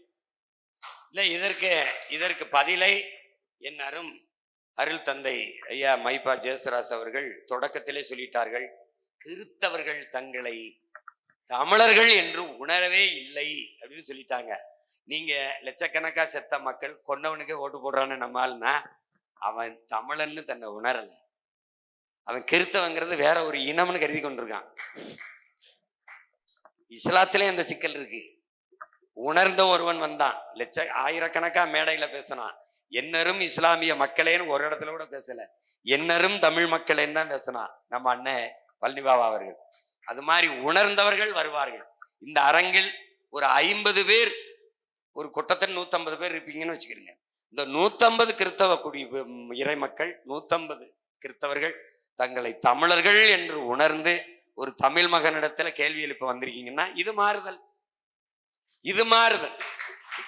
இப்ப இந்த நிகழ்வை பார்க்கிறவர்கள் தமிழர்கள் நாங்கள் தான் கிறிஸ்தவத்தை ஏற்றிருக்கிறோம். எது என் இன மக்களுக்கு, என் நிலத்திற்கு, என் நிலத்தின் வளத்திற்கு, என் எதிர்கால சந்ததிக்கு எது சரியான பாதுகாப்பான அரசியல் என்று அவர்கள் இனிவரும் காலங்களில் முடிவெடுப்பார்கள். அதுதான் நீங்க கவனிக்கணும். இப்ப உங்களுக்கு பிஜேபியை திமுக எதிர்க்குது என்று நம்பிக்கொண்டிருக்கிற இறை மக்களுக்கு, இஸ்லாமிய மக்களுக்கு சொல்றேன், ஐயா இலகணேசன் அவர்கள் இறந்து விட்டார்கள். அவர் நாகாலாந்து மாநிலத்தினுடைய ஒரு ஆளுநர், பாராளுமன்ற உறுப்பினர், இந்த மாநிலத்தினுடைய பிஜேபி தலைவராக இருந்திருக்காங்க. அவருக்கு நாட்டின் முதன்மை அமைச்சர் மாண்புமிகு ஐயா நரேந்திர மோடி அவர்களின் சார்பில் ஒரு மலர் வளையத்தை வைத்து வணக்கம் செலுத்த, இதை அந்த கட்சியினுடைய இந்த மாநிலத்தில் இருக்க அமைச்சர் தம்பி எல் முருகன் அவர்களிடத்துல கொடுத்து நீங்க என் சார்பா வணக்கம் செலுத்துங்கள் செஞ்சிருக்கலாம். அந்த கட்சியை சார்ந்த ஆளுநர் ஐயா RN ரவி கிட்ட கொடுத்து நீங்க அந்த வணக்கத்தை செலுத்துங்க என்று செஞ்சிருக்கலாம். இந்த மாநிலத்தை சார்ந்தவர் என்று சொல்லுகிற நிதியமைச்சர் அம்மா நிர்மலா சீதாராமன் அவர்கிட்ட கொடுத்து நீங்க போய் என் சார்பா அந்த மலர் வளையத்தை வச்சு வணக்கத்தை செலுத்துங்கள் என்று சொல்லியிருக்கலாம். இல்லை, இந்த கட்சியின் மாநில தலைவர் மாமா நயினார் நாகேந்திரன் அவர்கிட்ட கொடுத்து என் சார்பான வணக்கத்தை இந்த மலர் வளையத்தை வச்சு நீங்கள் செய்யுங்கள் என்று சொல்லியிருக்கலாம். இல்ல, அவர்கள் கூட்டணி வைத்திருக்கிற கட்சியின் தலைவர் மாண்புமிக்க எதிர்க்கட்சி தலைவர் ஐயா எடப்பாடி பழனிசாமி அவர்கிட்ட கொடுத்து என் சார்பான வணக்கத்தை செய்யுங்கள் என்று சொல்லியிருக்கலாம். இதில் எதையுமே செய்யாமல் ஐயா நரேந்திர மோடி அவர்கள் ஐயா ஸ்டாலின் அவர்கள்ட்ட மலர் வளையத்தை கொடுத்து என் சார்பான வணக்கத்தை நீங்கள் செலுத்துங்கள் என்று சொல்றார் என்றால் யாரு பிஜேபியோட கூட்டு, யாரு உடன், யாரு சடன்ங்கிறதெல்லாம் நீங்க தான் தட்ஸ் ஆல் யுவர் ஆனர். இவ்வளவுதான், இதுக்கு மேல ஒன்றும் செய்ய முடியாது. நமக்கு என்ன சந்தேகம் வந்தது, நம் மக்கள் கர்த்தரால் ஆசீர்வதிக்கப்படாமல் ஐயா கருணாநிதியால் ஆசீர்வதிக்கப்பட்டாங்களோங்கிற ஐயம் நமக்கு வந்துருக்கு. சாத்தானின் செயல்கள் என்று பைபிள் குரான் எதையெல்லாம் வகைப்படுத்துது அப்படிங்கிற கேள்வியை கேட்டீர்கள் என்றால், நீங்கள் இந்த நாட்டில் நடக்கிற எல்லா நீதிகளையும் அது சொல்லும். கொலை செய்வது, கொள்ளையடிப்பது, வளங்களை சுரண்டி விற்பது, ஊழல் லஞ்சம் பெறுவது, சாராயம் காய்ச்சுவது, போதைப் பொருள் விற்பது, எதுவெல்லாம் சாத்தானின் செயலோ அதையெல்லாம் இந்த அரசு செய்தா இல்லை. நாட் ஒன்லி திமுக, காங்கிரஸ் அரசு, பிஜேபி அரசு, அதிமுக அரசு, இந்த கட்சிகள் ஆட்சிகள் செய்து அது எந்த வழியில் இதுக்கு வாக்கு செலுத்தினாலும் அது சாத்தானுக்கு செய்கிற ஊழியமாகத்தான் அமையும். நீ சாத்தானின் பிள்ளைன்னு எப்படி சொல்ல? நான் சாத்தானின் பிள்ளைன்னு உடனே சொல்ல, நான் சாத்தானின் பிள்ளையா? நான் ஏன் உடனே சொல்றேன், இறைவனின் இறை மக்களாக இருக்க வேண்டிய என்னரும் சொந்தங்கள் சாத்தானின் பிள்ளைகளாக மாறிவிட்டீர்களே என்ற ஆதங்கத்தை வெளிப்படுத்தினேன். எதுக்காக? இதுக்காக தான் சொன்னேன். ஒரு செயல், புனித செயல், இந்த திமுக அதிமுக ஆட்சியில ஒரு செயல் நாட்டின் பாதுகாப்புக்கு எல்லையில் நின்று சண்டை செய்து செத்து வர்ற உடலுக்கு 1 லட்சம் கொடுக்க துப்பு இல்ல, கள்ளச்சாராயம் குடிச்சு செத்தா 10 லட்சம் கொடுக்குது நாடுனா நீ எப்படின்னு பார்த்து என்ன நடக்குதுன்னு பாரு. மனநலம் பாதிக்கப்பட்ட ஒரு பெண், அவளை 12 பேர் 8 பேர் 9 பேர் சேர்ந்து வன்புணர்வு செஞ்சு அவளை, அதை இந்த நாடு வேடிக்கை பார்க்குது. எல்லாமே அநீதியா இருக்குது. இது எதனுடைய ஆட்சி? நான் படிச்சதுல எனக்கு ரொம்ப வியந்தது, இறந்த பிறகு எங்கேயோ நரகம் இருக்கு சொர்க்கம் இருக்குன்னு தேடிட்டு இருக்க, யாருக்குடா தெரியும் இது இன்னொரு கிரகத்தின் நரகமா கூட இருக்கும்டாங்கடா அந்த பூமியை. நீ ஏதோ வேற இடத்துல நரகம் இருக்குன்னு நினைச்சுக்கிட்டு இருக்க, வேற கிரகத்தின் நரகமா இந்த பூமி இருக்கலாம்டா. ஏன்னா நீ நரகத்துல என்னென்ன இருக்குன்னு தெரியும், அதெல்லாம் இங்க இருக்கு. என்ன எங்க ஐயா சிரிக்கிறாங்க, அதெல்லாம் இங்க இருக்கு என்னுடன் பிறந்தார்களே, அதெல்லாம் இங்க இருக்கு. அறிவை வளர்க்கும் கல்வி, உயிரை காக்கும் மருத்துவம், உலக உயிர்களின் உயிர் தேவையாக இருக்கிற நீர், இது மூணும் விற்பனைக்கு வந்துவிட்ட ஒரு நாடு. நாடு இல்லை என் அன்பு மக்களே, சுடுகாடு, அது நரகம். கல்வி என்பது மானுட உரிமை, அதை கொடுக்க வேண்டியது அரசின் கடமை. மருத்துவம் ஒரு மகத்தான சேவை, அதை மக்களுக்கு தேவை, அதை கொடுக்க வேண்டியது அரசின் சேவை. தவிச்ச வாய்க்கு தண்ணி தர முடியாத தேசம் அது நாடு, அது அரசு. அது அரசா தரிசா? ஒரு தன் தேசத்தின் குடிகளுக்கு தவிச்ச வாய்க்கு தண்ணி தர முடியல. தண்ணி வேணுமான்னு எங்க ஐயா கேட்டாப்ல, அந்த போத்தல் எடு, என்ன இளவு, இது உரிமையாளர் எவன், இது யாரு, ஜாஸ், இவன் இந்த எங்கிட்டு இருக்கான், இவன் எங்க தண்ணி எடுக்கிறான்? மக்களுக்கு கிடைக்காது, அரசாங்கத்துக்கு கிடைக்காது, இந்த மாதிரி அயோக்கிய பிள்ளைகளுக்கு எப்படி கிடைக்குது? ஏப்ரல் மேல குடத்தை வச்சுக்கிட்டு மயில்கள் கணக்காக என் தாய்மார்கள் நிற்கும் போது ஒரு கடையில் அடிச்சா அப்பள கண்ணை 50 கண்ணை கொண்டாந்து இறக்கி விட்டு போறானே, அவனுக்கு மட்டும் இப்படி தண்ணி கிடைக்குது? இந்த கேள்வியை எனக்கு தவிக்குது, போத்தலை குடிச்சிடறேன். காக்கை, குருவி, கொக்கு, சிட்டு, மான்மைன்னெல்லாம் என்ன பண்ணும்? இதை சிந்திக்காத என்ன நீ இறை மக்களா இருந்து என்ன பண்ண போற? 5 வேளை தொழுது என்ன பண்ண போற? அனுதினமும் ஜெபிச்சு என்ன பண்ண போற? கோயில்ல போய் கிடா வெட்டி பொங்க வச்சு என்ன போற? என்ன பண்ண போற? அதை என்றைக்கு அதை உணர்கிறாயோ அதுக்கு பேர் தான் உயிர்மை நேயம். இந்த காக்கை என்ன செய்யும், இந்த கொக்கு என்ன செய்யும், இந்த புறா என்ன செய்யும்? வலையொலி இருக்கு, தட்டுங்க, பாம்பு வருது கொத்த வருதுன்னு நினைக்காம அது மயங்கிறத பார்த்து ஒரு போத்தலை எடுத்து கொடுக்குறான், தண்ணியை குடிச்சிட்டு போகுது. அணிலு பள்ளிக்கூடத்துக்கு ஒரு பிள்ளை அப்படி கும்பிட்டு கும்பிட்டு கும்பிட்டு தண்ணி கேட்குது, வேணா இருக்கு நான் வேணா அனுப்புறேன், நாங்க பரப்பணும். குரங்கு ஓடி அந்த தண்ணிக்கு கும்பிட்டு கேட்குது. ஒரு மாடு ஆடு எல்லாம் எவ்வளவு கஷ்டப்படுது தண்ணிக்கு பாருங்க. அந்த அத காட்டுறாப்ல, நாய் பைப்புல போய் நின்றுட்டு, இது வந்து நீ நினைச்சுக்கிட்டு இருக்க அது நாடுன்னு, சுடுகாடு, இது நரகம். சந்திர மண்டலத்துக்கு ராக்கெட்டை விட்டு அங்க போய் தண்ணி இருக்கா காத்திருக்கான்னு பாக்குறத நிப்பாட்டு, சாமி இங்க இருக்கிற தண்ணியையும் காத்தையும் காப்பாத்த வா சாமின்னு கூப்பிடுறோம். உங்களுக்கு புரியுதா? புரியுதா? அதுதான் இங்க இருக்கிறது. சும்மா பிஜேபிக்கு நாங்க கொள்கை எதிரின்ல, எந்த கொள்கையில எதுக்குற? அதான கேள்வி. என் தம்பி அன்னைக்கு மேடையில சொல்றாரு, வந்திருக்கவன் நல்லவனா கெட்டவனான்னு பார்க்காதீங்க, உண்மையானவனான்னு பாருங்கன்னு. கெட்டவன் எப்படா உண்மையா இருப்பேன்? நல்லவனா கெட்டவனான்னு பார்க்காதீங்க, உண்மையா இருக்கானான்னு பாருங்க. நல்லவன் உண்மையா இருப்பான், கெட்டவன் எப்படி உண்மையா இருப்பான்? கெட்டவன் உண்மையா இருப்பான் கெட்டதுக்கு. அப்ப எப்படி நீ உணர்ந்து பேசுறியா, அடுத்தவன் எழுதி கொடுத்து பேசுறியா? அவன் எழுதி கொடுத்தவன் முட்டாப்பையில இருக்கான்னு உனக்கு தெரியுதா இல்லையா? அவன் முன்னாடி நின்று கூடி இருந்தவன் கேட்க மாட்டான், உங்க அண்ணன் கேட்பானா இல்லையா? இதுக்கு பதில் சொல்லணும்ல. பிஜேபி கொள்கை எதிரி, திமுக அரசியல் எதிரி, அதுவல்ல கொள்கை.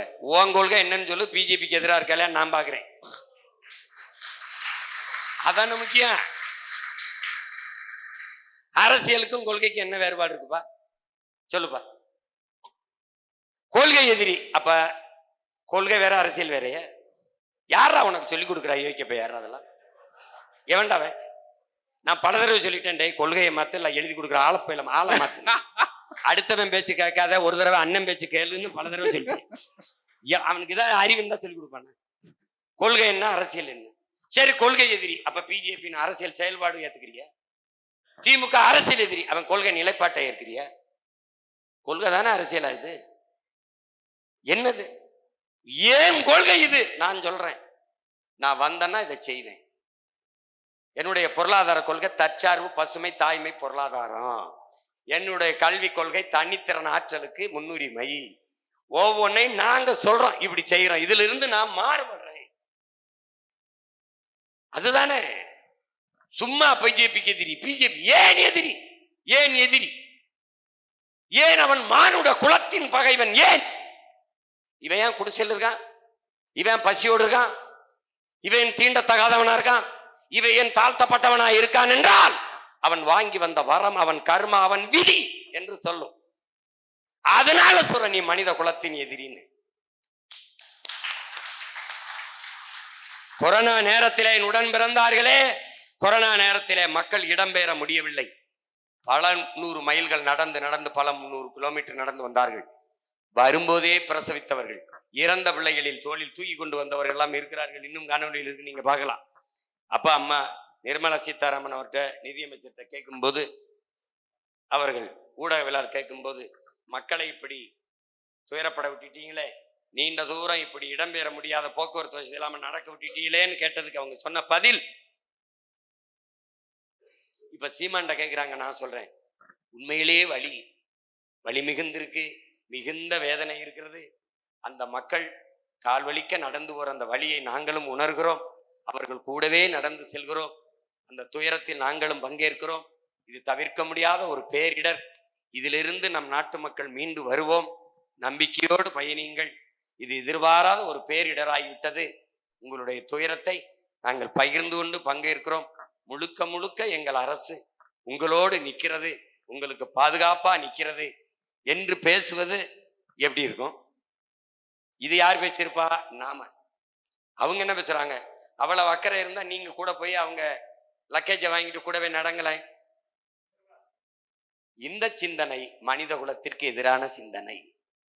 விளங்குதா? இப்ப எந்தெந்த இடத்துல மாறுபடுறோம்னு. நீ வணங்குகிற சாமியை பத்தியே கவலைப்பட்டுக்கிட்டு இருப்ப. நான் வாழுகிற பூமியை பத்தி கவலைப்பட்டுக்கிட்டு இருக்கேன். எனக்கு கும்பிடுறதுக்கு கோடி சாமி இருக்கு, வணங்குறதுக்கு கோடி சாமி இருக்கு, வாழ்றதுக்கு ஒரே ஒரு பூமி தான் இருக்கு. எவ்வளவு வித்தியாசம் இருக்கு பத்தியல. நீ கோயிலை விட்டு வெளியில வர மாட்ட, என் குடிசைக்கு வர மாட்ட. இங்க இருக்கிற இந்த தூரத்தை நீங்க கவலை பண்ணும். அதை விட்டு மண்ணு வெட்டி போறது, மலை வெட்டப்படுறது, கடலுக்குள்ள பிளாஸ்டிக் குப்பை நிறையிறது. இந்த நாடு என் நாட்டு மக்கள் காற்றை சுவாசிக்காமல் கந்தக தூசியை சுவாசிக்கிறது, குடிக்க நீர் இல்லாமல் அல்லாடுவது, உணவு இல்லாமல், விளைய வச்ச உணவுப் பொருளை சேமிக்க உணவு கிடங்கு இல்லாமல், இந்த நிலையில் இருக்கிற மக்களுக்காக இந்த ஆட்சிகள் கட்சிகள் பேசாது. அதனால இந்த கட்சிகள் நிலைப்பாடு கொள்கையிலிருந்து நாங்கள் மாறுபடுறோம்ங்கிறது மாற்று. அதை பத்தி பேசாம சும்மா இந்த சாமியார் சரியில்லை, இந்த சாமியார் சரியில்லை, ஏன் சரியில்லை, இதனால சரியில்லை, இந்த சாமியார் சரியில்லை, இப்ப எந்த சாமியார் சரியில்லை, அந்த சாமியார் சரி இல்லை, இந்த சாமியார் சரி, இந்த சாமியார், எதையாவது ஒண்ணு சொல்லணும்ல. சரியில்லை என்று சொல்வது எவனும் சொல்லுவான். எது சரி என்று சொல்வதுக்கு தான் இங்க ஆழ்த்தப்படுது. அதை கவனத்தில் எடுத்துக்கணும்.